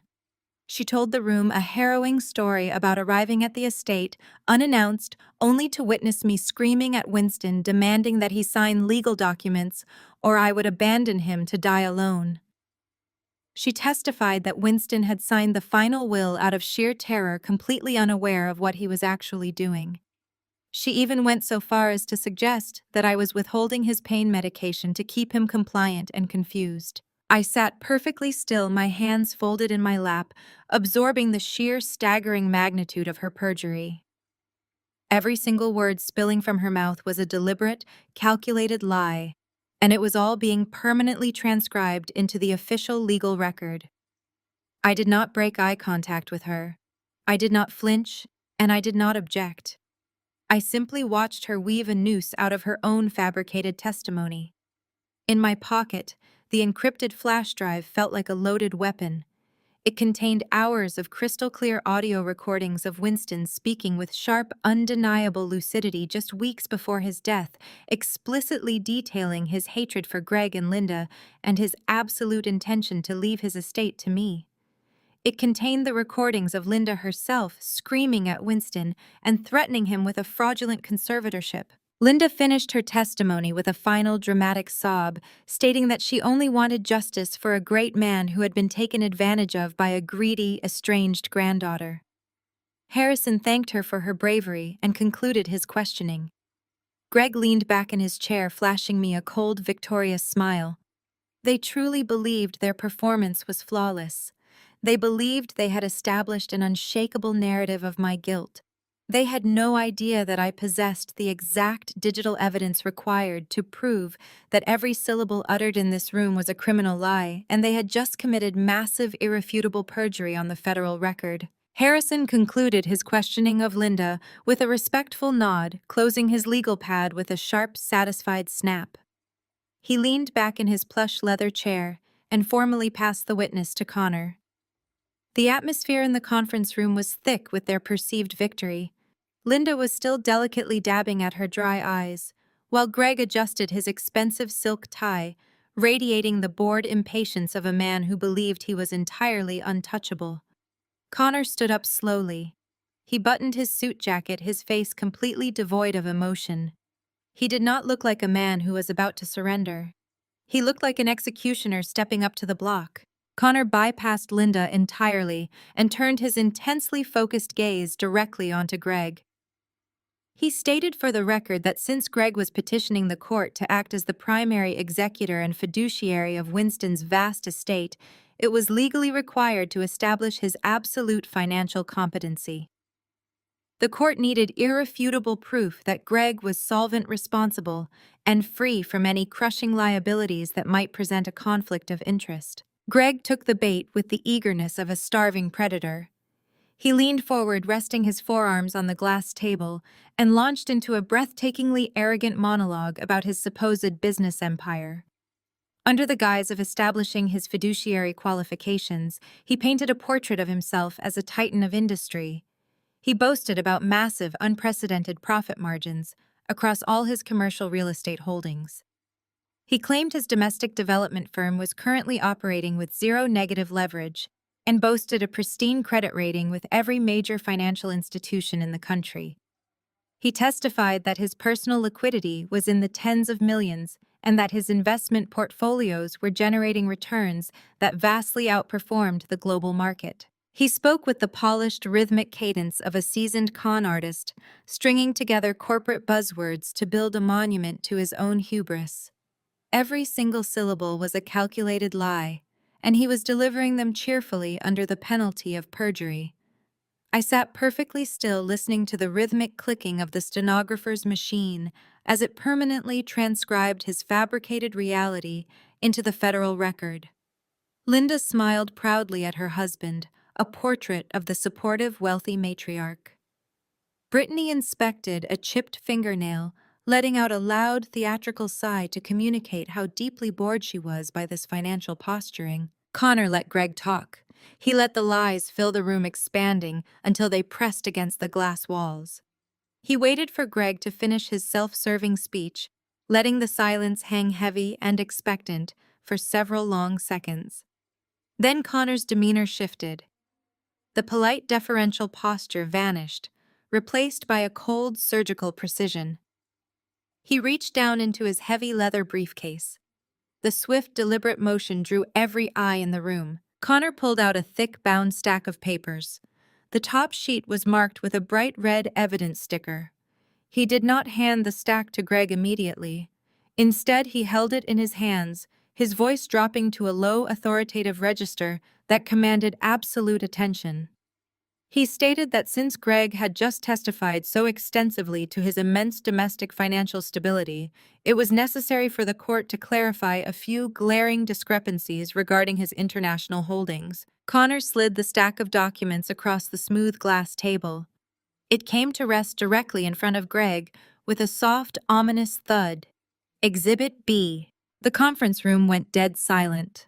Greg looked down at the top page. It was a highly detailed, decrypted wire transfer log from a shell company registered in the Seychelles, a shadow corporation he had sworn up and down did not exist. I watched closely, savoring the exact precise moment my father realized he was standing on a live landmine. The smug patrician superiority evaporated from his features in an instant. The healthy, artificially tanned flush in his cheeks drained away completely, leaving his face a sickly ashen gray. He stared at the account numbers, his mouth opening and closing wordlessly like a suffocating fish. Connor did not give him a single second to recover. He began reading the routing numbers out loud, his voice ringing like a hammer striking an anvil. He read the names of the offshore entities located in the Cayman Islands and the Isle of Man. He asked Greg to confirm his direct ownership of these specific, highly hidden accounts. He asked Greg to explain the sudden massive influx of capital originating from unverified private equity firms known to be fronts for organized crime syndicates.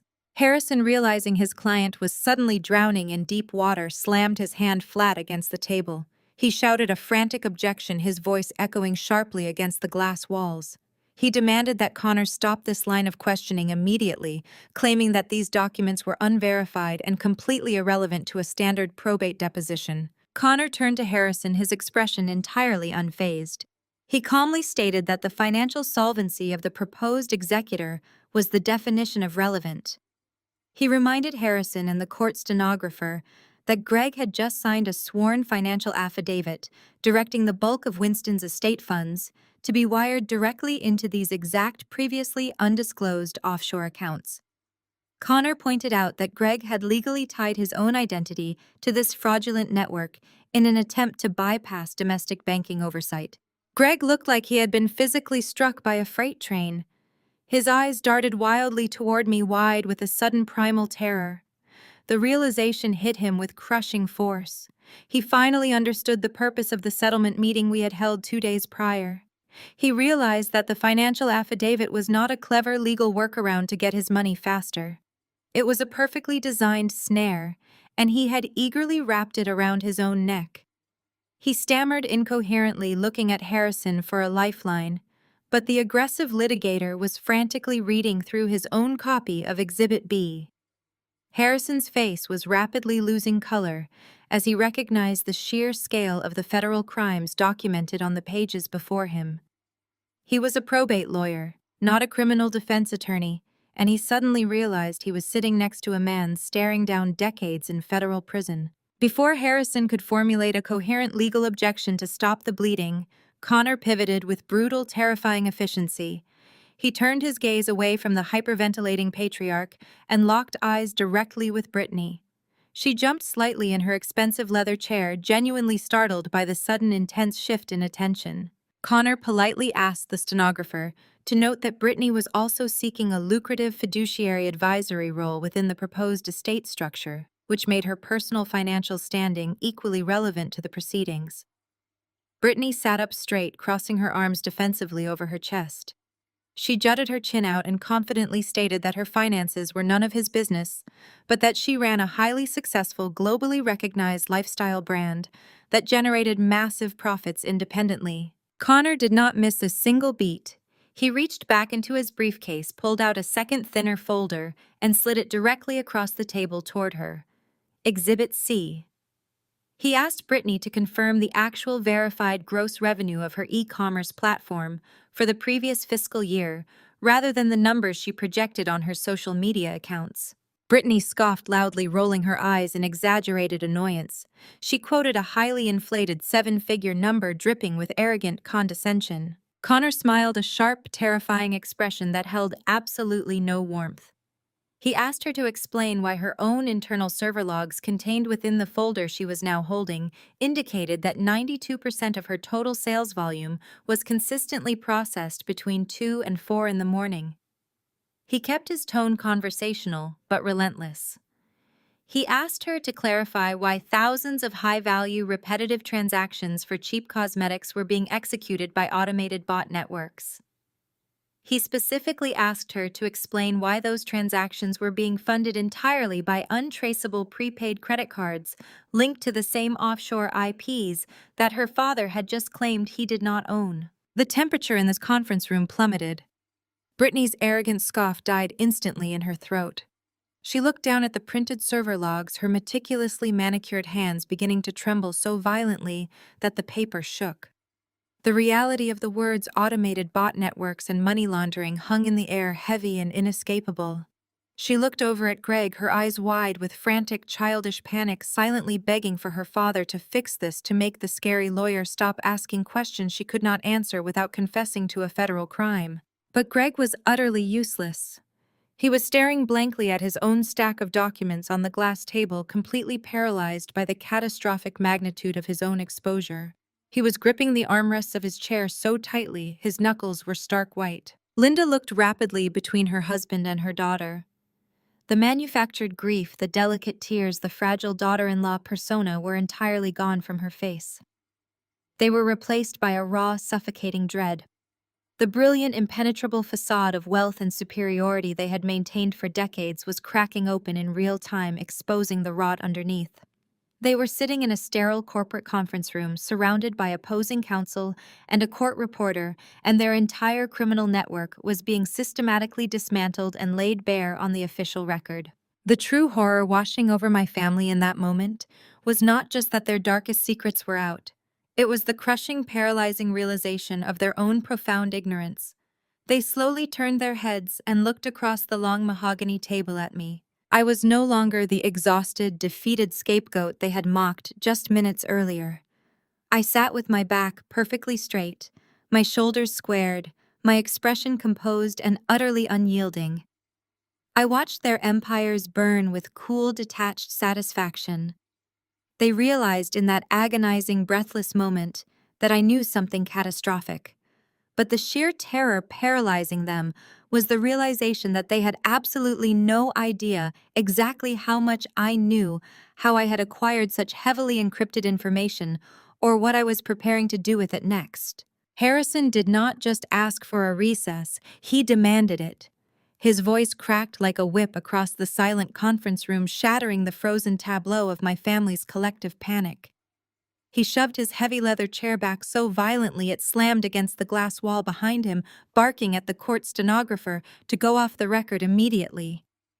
The stenographer lifted her hands from the keys, and the sudden cessation of that rhythmic clicking sounded like a death knell for my father's empire. Harrison was a seasoned litigator, a man paid exorbitant hourly rates to navigate complex corporate disputes. But the sheer, unadulterated terror radiating from his face revealed that he had absolutely no desire to be an accessory to a sprawling federal money laundering investigation. He leaned over the table, his face inches from Greg's, speaking in furious, hushed tones, desperately trying to stop his client from volunteering any more information that could trigger an immediate federal indictment. Brittany was hyperventilating, her perfectly contoured face buried in her hands. The arrogant, untouchable influencer persona had completely dissolved, leaving behind a terrified child who suddenly realized she was going to face the severe, uncompromising reality of federal prison. Linda sat perfectly rigid, staring at the glossy surface of the conference table, her jaw clenched so tightly I thought her teeth might shatter. She looked like a woman calculating her survival odds, already wondering if she could secure a plea deal by testifying against her own husband and daughter. Connor gave me a slow, imperceptible nod. He did not need to say a word. The trap had not just sprung, it had violently severed the limbs of their entire legal strategy. He calmly began organizing his files, projecting the relaxed demeanor of a man who had already won the war. I stood up from the table, smoothing the front of my faded, oversized blazer. The air in the conference room had become thick, stagnant, and entirely unbreathable. I needed to step outside and let them marinate in the absolute devastation of their own hubris. I opened the heavy oak doors and stepped out into the expansive marble-lined corridor of the law firm. The hallway was a stark contrast to the boiling panic inside the conference room. It was cool, quiet, and bathed in the soft ambient light of expensive wall sconces. I walked a few paces away from the doors, moving toward a large pane of glass overlooking the bustling city streets far below. I took a deep, steadying breath, letting the adrenaline process through my system. I had waited my entire life to see that exact look of defeat on their faces, and the reality of it was more satisfying than I had ever imagined. I heard the heavy conference room doors fly open behind me, hitting the wall stopper with a loud, aggressive crack. Heavy, rapid footsteps pounded against the marble floor, moving with the frantic, uncoordinated energy of a cornered animal.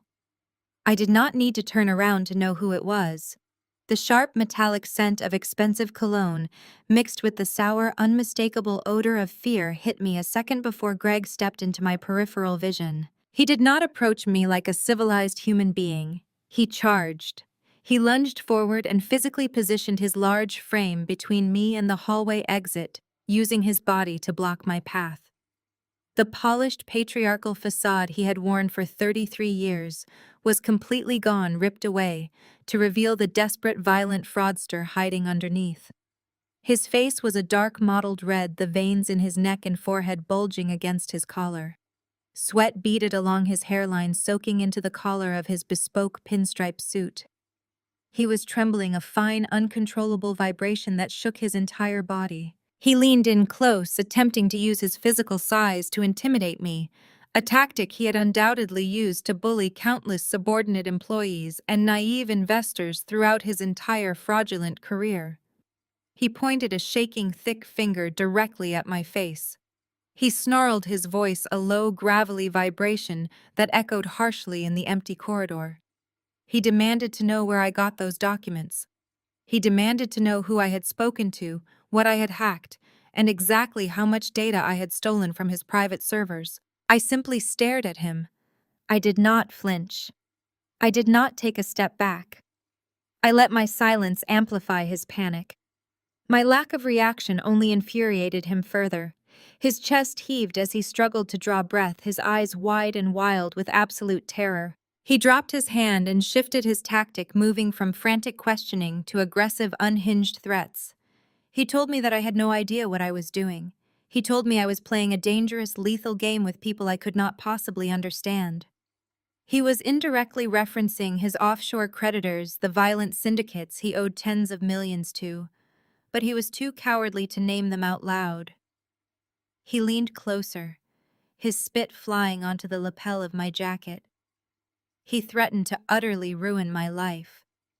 He swore he would drag my name through the mud, bankrupt me with endless countersuits, and personally ensure that my pathetic little bookkeeping career was completely destroyed. He promised to hire the most ruthless private investigators on the planet to dig up every mistake I had ever made and parade it in front of the world until I was begging for mercy. He demanded that I walk back into that conference room, sit down in front of the court stenographer, and officially state for the record that Connor had fabricated the bank statements. He ordered me to claim that the offshore accounts were a complete misunderstanding, a paperwork error generated by a disgruntled employee. He told me that if I withdrew the documents and signed the 80% settlement agreement right now, he would magnanimously forgive this little stunt and let me walk away with a fraction of the estate. He was trying to negotiate from a position of power he no longer possessed, clinging to the delusion that he could still dictate the terms of his own survival. When the threats of professional ruin failed to elicit a single reaction from me, his face contorted into something even more grotesque. He resorted to the ultimate toxic manipulation, the core weapon of every narcissistic abuser facing the consequences of their own actions. He tried to invoke the sacred, unbreakable bond of family. His voice cracked, shifting from a violent snarl to a pathetic, demanding whine. He told me that I could not do this to him. He told me that he was my father. He practically screamed that he brought me into this world, that he gave me my life, and therefore I owed him my absolute loyalty. He claimed that despite our differences, blood was thicker than water, and destroying his business would destroy the entire family legacy. He actually dared to tell me that Winston would be deeply ashamed of my vindictive, cruel behavior. I listened to him, observing the frantic shifting of his eyes, the sweat dripping down his flushed cheeks, and the absolute pathetic desperation in his voice. He was throwing every psychological weapon he had ever learned at the wall, hoping something, anything would stick. He wanted me to break. He wanted me to burst into tears, apologize for stepping out of line, and shrink back into the quiet, invisible corner where he had banished me decades ago. He was demanding a return on an investment he had never made. He wanted the unwavering loyalty of a daughter he had discarded like trash. I looked at the man who shared my DNA. I felt absolutely nothing. No anger, no sorrow, no fear. The emotional tether that had once caused me so much pain had been cleanly and permanently severed. He was not my father. He was just a criminal standing in my way, and his time was up. I did not respond to his threats. I did not defend my career. I did not argue about Winston's legacy. I simply looked at him with an expression of total, profound emptiness. The absolute lack of fear in my eyes finally pierced through his arrogant delusion. For the first time in his life, Greg looked at me and realized he had absolutely no power over me. He realized that the leverage was gone, the manipulation had failed, and his entire existence was entirely at my mercy. I stepped forward, Greg instinctively stepped back, his heavy dress shoes scuffing awkwardly against the polished marble floor. I did not hurry. I moved with slow, deliberate precision. I calmly stepped around him, clearing the space he had tried to use as a physical barrier. I reached up and methodically adjusted the collar of my jacket, smoothing out the fabric where he had stood too close. I stopped. I did not turn my body, but I looked back over my shoulder. I locked eyes with the man who had abandoned me, the man who had tried to steal my grandfather's dying wish, the man who had ordered my destruction for his own greedy survival. I let the silence stretch for one final agonizing second, making sure he understood the absolute finality of what was happening. You gave up the right to be my father 33 years ago, Greg. Tomorrow you give up your freedom. The morning sun hit the imposing granite pillars of the county courthouse, casting long, sharp shadows across the broad concrete steps. I walked beside Connor, our footsteps echoing in synchronized rhythm. Today was the final probate hearing, the culminating event that would legally determine the fate of Winston's massive estate. After the devastating revelations during the depositions and my final warning to Greg in the hallway the previous afternoon, one might assume my family would arrive with a sense of caution or perhaps even remorse. But narcissistic arrogance is a powerful, blinding agent. They had spent their entire lives buying their way out of consequences, and they fundamentally believed today would be no different. We pushed through the heavy brass doors and entered the cavernous courtroom. The space was already suffocatingly crowded. Word of the hearing had clearly spread through the ranks of our extended family, drawing them out like spectators to a gladiatorial arena. These were the same aunts, uncles, and distant cousins who had enthusiastically participated in Brittany's digital smear campaign. They filled the wooden gallery benches, a sea of designer clothing, whispered gossip, and undisguised hostility. As Connor and I walked down the center aisle toward the plaintiff's table, the low hum of conversation abruptly ceased. Dozens of eyes locked onto me, practically burning with judgment and anticipation. They had all shown up to watch the ungrateful, estranged dropout finally get put in her place. I took my seat at the heavy oak table, keeping my posture perfectly straight and my expression entirely neutral. I did not look back at the gallery, but I could feel their collective disdain pressing heavily against my shoulders. Less than 5 minutes later, the double doors at the back of the courtroom swung open to admit the opposing party. It was not merely an entrance, it was a carefully choreographed royal procession. Linda led the charge, flanked by her usual entourage of sycophantic relatives. She wore a severe, tailored black suit that managed to look both mournful and aggressively expensive. She carried an ornate hand-painted silk fan, which she flicked open with a sharp snap the moment she entered the room.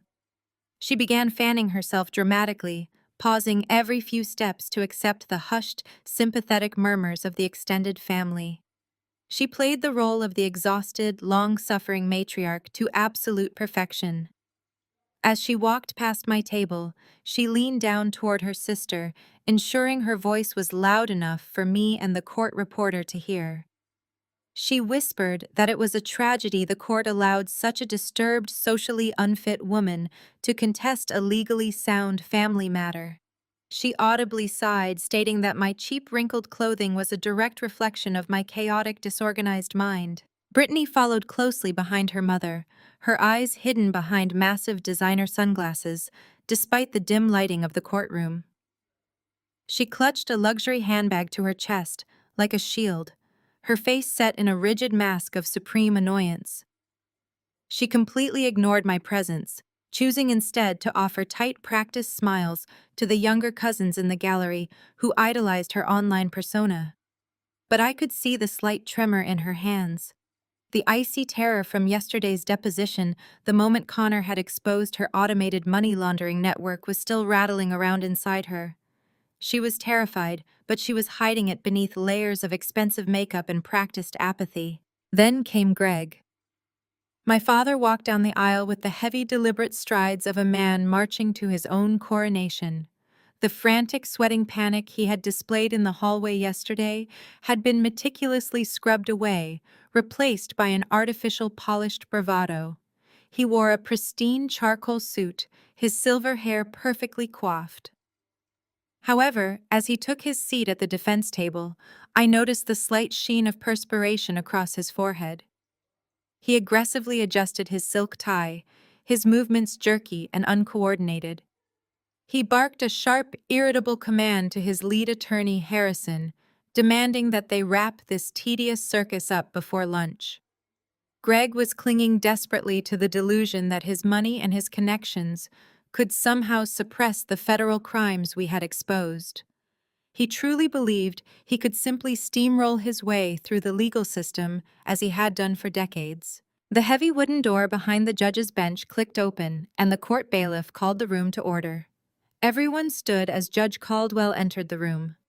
He was a tall, imposing man with a shock of white hair and a ruddy complexion. He settled into his high-backed leather chair, adjusting his wire-rimmed glasses as he surveyed the packed courtroom. The moment Greg saw the judge, a massive, visible wave of relief washed over him. The tension drained from his shoulders, and that sickening, arrogant smirk returned to his face. Judge Caldwell was not an impartial, objective arbiter of justice. He was a prominent, long-standing member of the exact same exclusive country club where Greg spent his weekends brokering backroom deals. They had shared expensive scotch, played countless rounds of golf, and occupied the same elite social circles for over 20 years. Greg looked over at me, his eyes gleaming with triumphant malice. He believed the game was rigged in his favor. He firmly believed that no matter what evidence Connor presented, his powerful country club associate would protect him and summarily dismiss my claims. Judge Caldwell banged his gavel lightly, calling the docket number for the estate of Winston. He peered over his glasses, offering a brief, inappropriate nod of recognition toward Greg's table before adopting a mask of judicial neutrality. He announced that the court was prepared to hear opening motions regarding the immediate execution and transfer of the estate assets. Harrison, Greg's lead attorney, practically leapt out of his chair. The man had clearly recovered from the shock of the deposition, likely operating under the arrogant assumption that the offshore banking evidence was inadmissible or could be tied up in endless procedural appeals. He buttoned his suit jacket and stepped confidently up to the podium, radiating the self-assured swagger of a lawyer who knew the judge was already on his side. Harrison cleared his throat loudly, ensuring the packed gallery hung on his every word.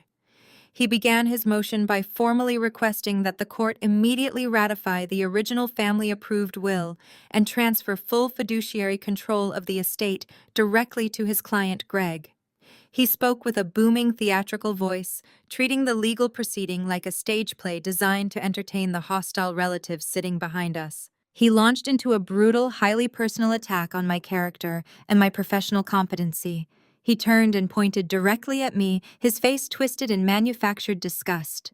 He told the judge that it would be a catastrophic miscarriage of justice to hand over an estate worth millions to a woman who possessed absolutely no financial literacy.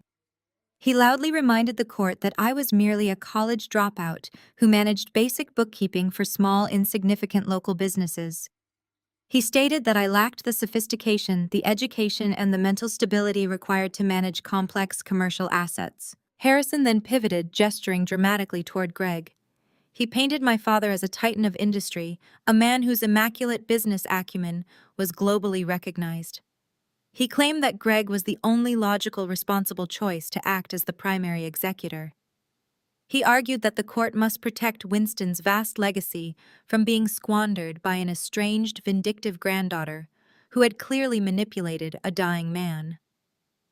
Harrison leaned heavily on the fabricated narrative they had rehearsed, citing my alleged social unfitness and my supposed history of erratic behavior. He told the judge that the temporary freeze on the estate was causing severe, unjustifiable harm to Greg's commercial enterprises, and he demanded that the injunction be lifted immediately.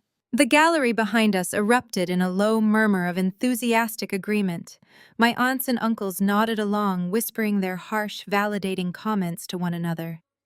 Linda patted Greg's arm affectionately, playing the role of the vindicated, supportive wife. Brittany actually smirked, leaning back in her chair and crossing her arms, utterly convinced that Harrison's aggressive opening statement had just secured her massive payout. They were entirely consumed by their own performance, completely unaware that they were aggressively digging their own graves in front of a packed room. I sat quietly next to Connor, keeping my hands folded neatly on the table. I did not interrupt Harrison's pompous speech. I did not object to the blatant character assassination. I simply watched the judge nod, along with Harrison's arguments, noting the clear, corrupt bias shining in Caldwell's eyes. Connor sat perfectly still, his face an impenetrable mask of legal professionalism. He was letting Harrison build a towering monument of lies, allowing the opposing counsel to firmly anchor their entire case on Greg's supposed financial immaculate standing. The higher they built their fraudulent narrative, the harder the inevitable fall would be. We were simply waiting for Harrison to finish his arrogant monologue so Connor could deliver the final crushing blow.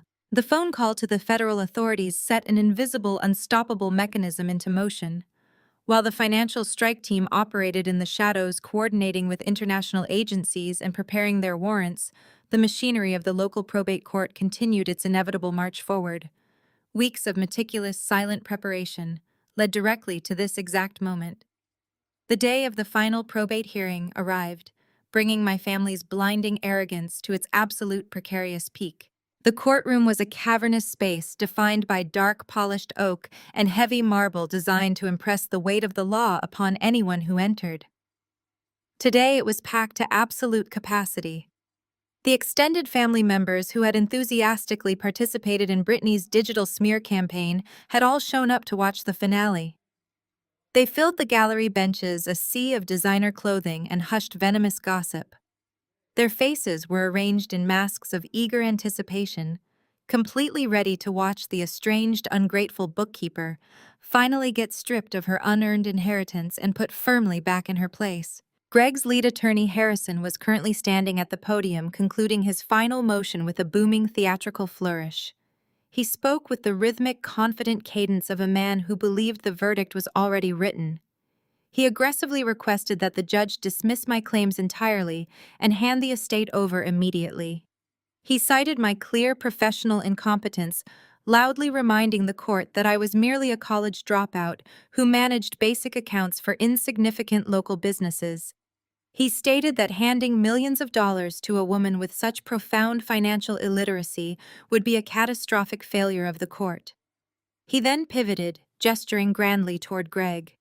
He painted my father as a pristine titan of industry, a man whose brilliant business acumen made him the only logical, responsible choice to act as the primary executor.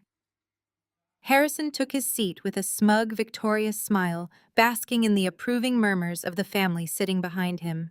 Judge Caldwell, a tall man whose ruddy complexion spoke of decades spent on the same exclusive country club golf courses, as my father offered Greg a sympathetic, highly inappropriate nod of solidarity. The judge adjusted his heavy black robes, clearly preparing to strike his gavel, deliver a swift ruling, and hand the keys to Winston's empire directly to his wealthy associate. Before the judge could utter a single syllable, Connor stood up. He did not rush, and he did not raise his voice to compete with the lingering murmurs of the gallery. He moved with the cold, surgical precision of an executioner stepping up to the block. He buttoned his suit jacket and addressed the bench, his tone perfectly even but completely devoid of the usual deference.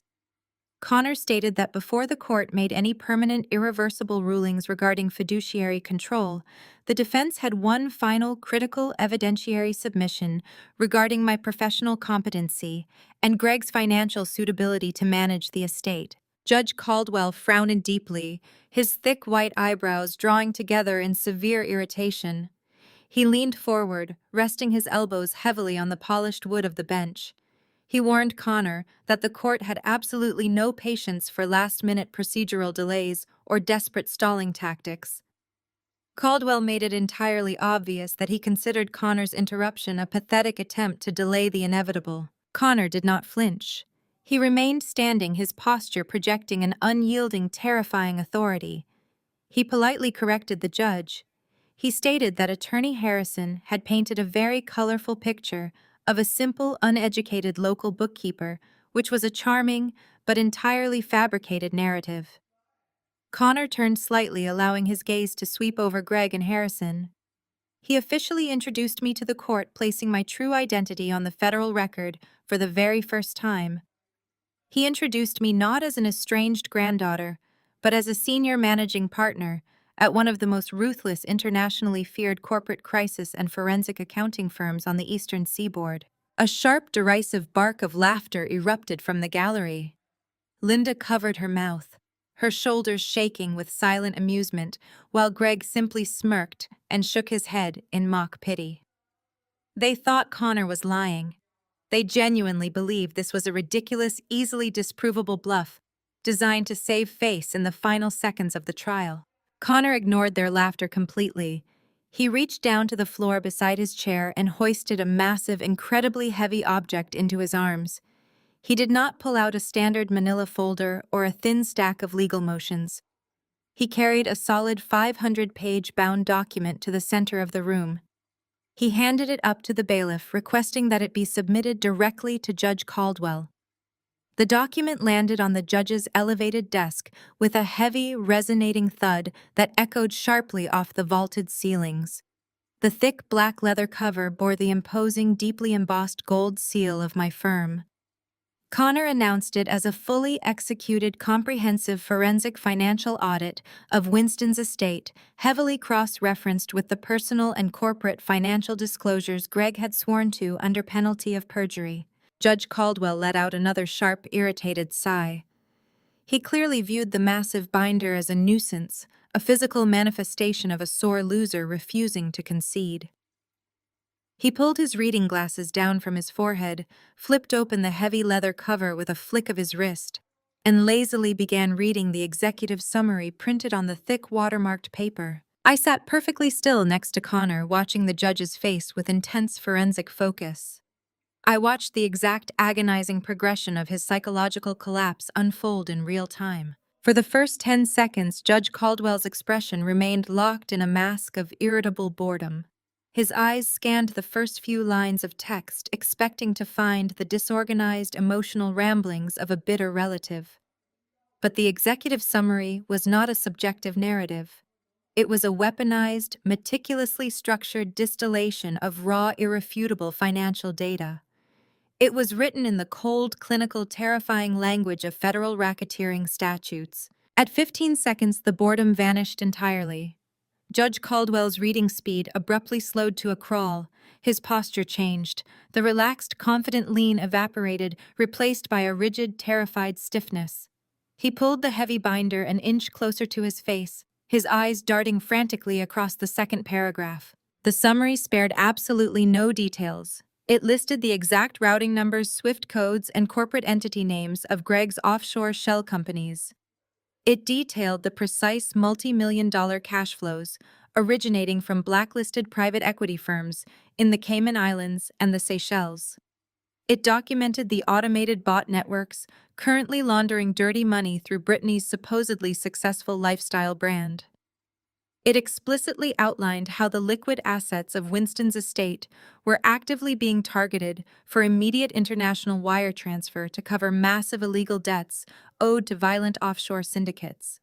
And most importantly, it stated clearly that this entire network of fraud had been verified, cross-referenced, and permanently tied to Greg's legal identity by his own sworn deposition. At 30 seconds, the physical transformation of Judge Caldwell was complete and catastrophic. The entire courtroom watched in dead silence as the healthy, ruddy color drained completely from his face, leaving his skin a sickly, translucent gray. The polished, dignified country club patriarch evaporated, replaced by a man staring directly into the abyss of a massive federal indictment. A single drop of cold sweat broke out near his hairline, tracing a slow, shiny path down his temple. His hands, resting on the edges of the heavy black binder, began to tremble so violently that the thick paper rustled audibly in the suffocating quiet of the room. Caldwell realized in that horrifying, breathless moment that I had not just audited my grandfather's estate. I had forensically dismantled his golf buddy's entire existence. The judge knew the law. He knew the strict, unforgiving parameters of federal conspiracy and racketeering. He realized that the document sitting on his desk was not a desperate probate dispute. It was a ticking high-yield explosive. He realized that if he ruled in Greg's favor today, if he legally authorized the transfer of Winston's clean money into Greg's heavily documented money laundering network, he would instantly become a primary accessory to a multi-million-dollar federal crime. His prestigious career, his pension, his legacy, and his personal freedom would be instantly incinerated the second the federal authorities moved in. The silence in the courtroom was absolute. It was no longer the silence of anticipation. It was the heavy, crushing silence of a vacuum. The gallery of hostile relatives had stopped their venomous whispering.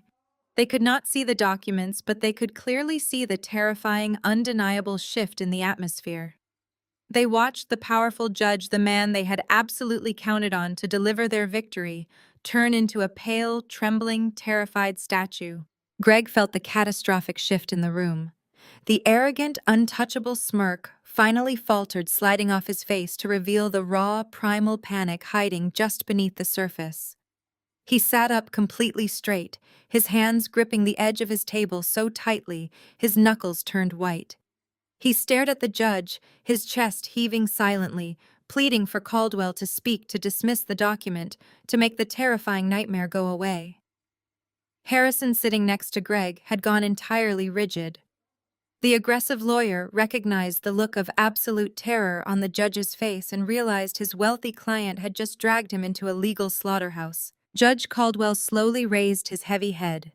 He did not look at Harrison. He did not look at Connor or me. He turned his wide, horrified eyes directly onto Greg. He stared at the man he had socialized with, drank with, and laughed with for 2 decades. Caldwell was no longer looking at a respected business titan or a grieving, responsible son. He was looking at a walking, breathing federal prison sentence. He was looking at a meticulously documented multi-million-dollar crime syndicate that had just detonated in the middle of his courtroom. The judge swallowed hard, his throat working visibly against his collar. He opened his mouth to speak, but his voice completely failed him. He looked from the damning paper back to Greg in sheer, unadulterated horror. The smug entrance was replaced by the devastating reality that there was absolutely nowhere left to run. Judge Caldwell found his voice. It was a thin, reedy sound, entirely stripped of its former booming authority. He looked at Harrison and demanded to know if the defense had reviewed the plaintiff's submission. Harrison, a seasoned shark who instantly recognized the scent of his own blood in the water, practically shoved his chair backward. He threw his hands up in a universal gesture of surrender. He loudly declared to the court that he had absolutely no prior knowledge of the offshore accounts detailed in the audit. In a matter of seconds, Harrison officially requested to withdraw as Greg's legal counsel, citing an irreconcilable conflict of interest and the discovery of active criminal fraud. Greg leaped to his feet, his face a terrifying mask of purple rage. He screamed at Harrison, calling him a coward, before turning his frantic, bulging eyes toward the judge. He demanded that Caldwell throw the fabricated document out. But Caldwell violently slammed his gavel down, the sharp crack echoing like a gunshot. He ordered Greg to sit down and remain silent, his voice shaking with the raw, self-preserving terror of a man trying to distance himself from a radioactive associate. Connor stood smoothly and addressed the bench. He formally called me to the stand. I stood up from the heavy oak table. The gallery behind me was frozen in a state of suspended animation. My aunts, uncles, and cousins watched in stunned silence as I walked toward the witness box. I did not slouch. I did not keep my eyes averted. I shed the meek, invisible bookkeeper persona like a cheap, ill-fitting coat. I took the oath, sat down, and adjusted the microphone. I looked directly at Judge Caldwell, projecting the razor-sharp, uncompromising authority of a woman who commanded international boardrooms. Connor asked me to state my name and occupation for the record. I leaned forward. I stated my full name, Fiona Winston. I then informed the court that I was not a local bookkeeper. I stated clearly and deliberately that I was the founder and chief executive officer of Vanguard Financial Forensics, a global corporate crisis management firm specializing in dismantling high-yield financial fraud. I explained that my firm held federal clearance to operate alongside international banking authorities and that I personally oversaw the auditing of multinational conglomerates. A collective physical gasp ripped through the gallery. Linda dropped her hand-painted silk fan. It clattered loudly against the wooden floorboards, the sound sharp in the dead quiet of the room. Brittany pulled her designer sunglasses down the bridge of her nose, staring at me with wide, uncomprehending horror. Greg slumped back into his chair, his jaw slack as the true magnitude of his catastrophic miscalculation finally hit him. He had spent his entire life underestimating me, and that fatal flaw had just triggered his absolute destruction. Connor did not give them a moment to breathe. He asked me to summarize the findings of the forensic audit for the court. I methodically walked the judge through every single facet of Greg and Linda's sprawling Ponzi scheme. I stripped away the complex financial jargon, laying their crimes bare in stark, undeniable terms. I explained how Greg had systematically drained legitimate domestic investor funds, transferring the capital through a labyrinth of phantom corporations based in the Cayman Islands. I detailed how he used those stolen funds to finance his lavish country club lifestyle, creating a hollow facade of massive wealth to attract even more unsuspecting investors. I did not stop with Greg. I turned my attention to Linda. I explained her role as the primary social facilitator. I presented documented evidence showing how she knowingly used her charity galas and philanthropic board positions to target vulnerable high-net-worth widows, feeding them directly into Greg's fraudulent investment portfolios. She was not an innocent spouse. She was the chief recruitment officer for a criminal enterprise. Then, I targeted Brittany. I watched my sister shrink into her seat as I exposed her massive fake influencer empire. I explained to the court that her makeup brand generated almost zero legitimate retail sales. Instead, the company served as a sophisticated automated wash cycle.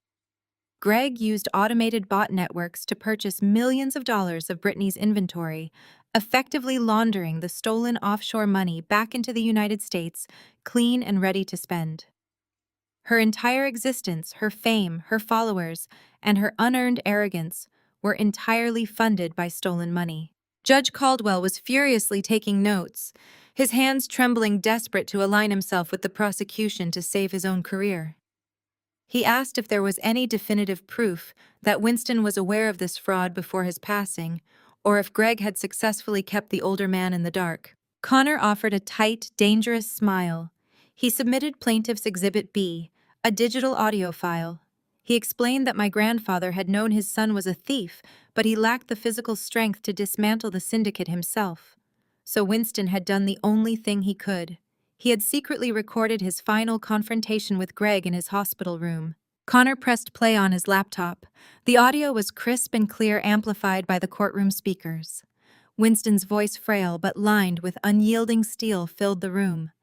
The entire gallery listened as my grandfather confronted Greg about the missing millions. They heard Greg's arrogant, chilling response. They heard my father laugh at a dying man admitting that the money was already gone, washed through the Caymans and completely untraceable. They heard Greg coldly state that he would easily declare Winston mentally incompetent and seize the rest of the estate the second the old man flatlined. Then came the final nail in the coffin. Winston's voice echoed through the heavy silence, steady and full of profound love. He stated that Greg had underestimated the only person in the family who possessed true integrity. Winston declared on the tape that he was leaving everything to Fiona, knowing I would burn Greg's empire to the ground and protect the family legacy. The recording clicked off. The absolute silence that followed was suffocating. The irrefutable truth of Greg's monstrous betrayal hung in the air, thick and undeniable. Judge Caldwell did not wait for closing arguments. He practically lunged for his gavel. He struck the wooden-sounding block with a frantic, desperate force. He announced that he was dismissing the defense's petition to seize the estate with extreme prejudice. He declared that based on the irrefutable, deeply disturbing evidence presented, the court was immediately referring the forensic audit to the Federal Bureau of Investigation and the Securities and Exchange Commission. Caldwell then turned his furious gaze upon Greg. He ordered an immediate total freeze on all domestic and international assets belonging to Greg, Linda, and Brittany. He explicitly revoked their passports and ordered that they surrender all travel documents to the court clerk before the end of the day. The heavy brass doors at the back of the courtroom swung open. 3 federal marshals strode down the center aisle, their tactical gear and severe expressions instantly draining whatever remaining oxygen existed in the room. They moved directly toward the defense table. Brittany shattered. The untouchable, arrogant influencer completely lost her mind. She let out a piercing, hysterical scream, thrashing wildly in her seat as a marshal firmly instructed her to remain seated. She sobbed, her expensive makeup running down her face in dark streaks, babbling incoherently about how she knew nothing, how she just wanted to sell lipstick, how she could not go to prison. Greg tried to stand, puffing out his chest in one final pathetic display of patriarchal dominance. He pointed a shaking finger at the lead marshal, demanding to call his connections, threatening to have them all fired. The marshal simply grabbed Greg's arm, twisting it sharply behind his back, and forcing him face down onto the polished oak table. The sharp metallic click of handcuffs echoed through the room, a sound of absolute poetic justice. Linda collapsed out of her chair. She fell to her knees on the hard floor, her expensive black suit gathering dust. The haughty country club matriarch was entirely gone, replaced by a desperate, sobbing wreck. She crawled forward, reaching her hands out toward the witness stand. She looked up at me, her face contorted in sheer panic. She begged me to call off the audit. She screamed that we were family, that blood was thicker than water, that she had always loved me. She pleaded with me to use my power as a CEO to fix this, to save them from total ruin. I looked down at the woman who had tormented me for my entire life. I looked at the father currently being hauled away in steel cuffs. I looked at the sister sobbing hysterically over her frozen bank accounts. I felt absolutely nothing but a profound, cleansing peace. I offered Linda a slow, ice-cold smile. I leaned forward, bringing my face close to the microphone, so my final words would be permanently recorded in the official court transcript. I am just a plain, lonely bookkeeper, Linda. I do not have the authority to help you. I stood up from the witness stand. I did not look back as I walked down the center aisle. The gallery parted for me, my extended family shrinking away in silent, terrified awe. I pushed open the heavy brass doors of the courtroom and stepped out into the expansive corridor. I kept walking, moving past the security checkpoints and out through the main entrance of the courthouse. I stepped out onto the broad concrete steps. The bright midday sunlight washed over me, warm and brilliant. I took a deep, unrestricted breath of fresh air. My grandfather's legacy was completely secure, shielded forever from the greed of vultures. I walked down the steps and into the bustling city, entirely free of their shadow, ready to live the rest of my life on my own terms.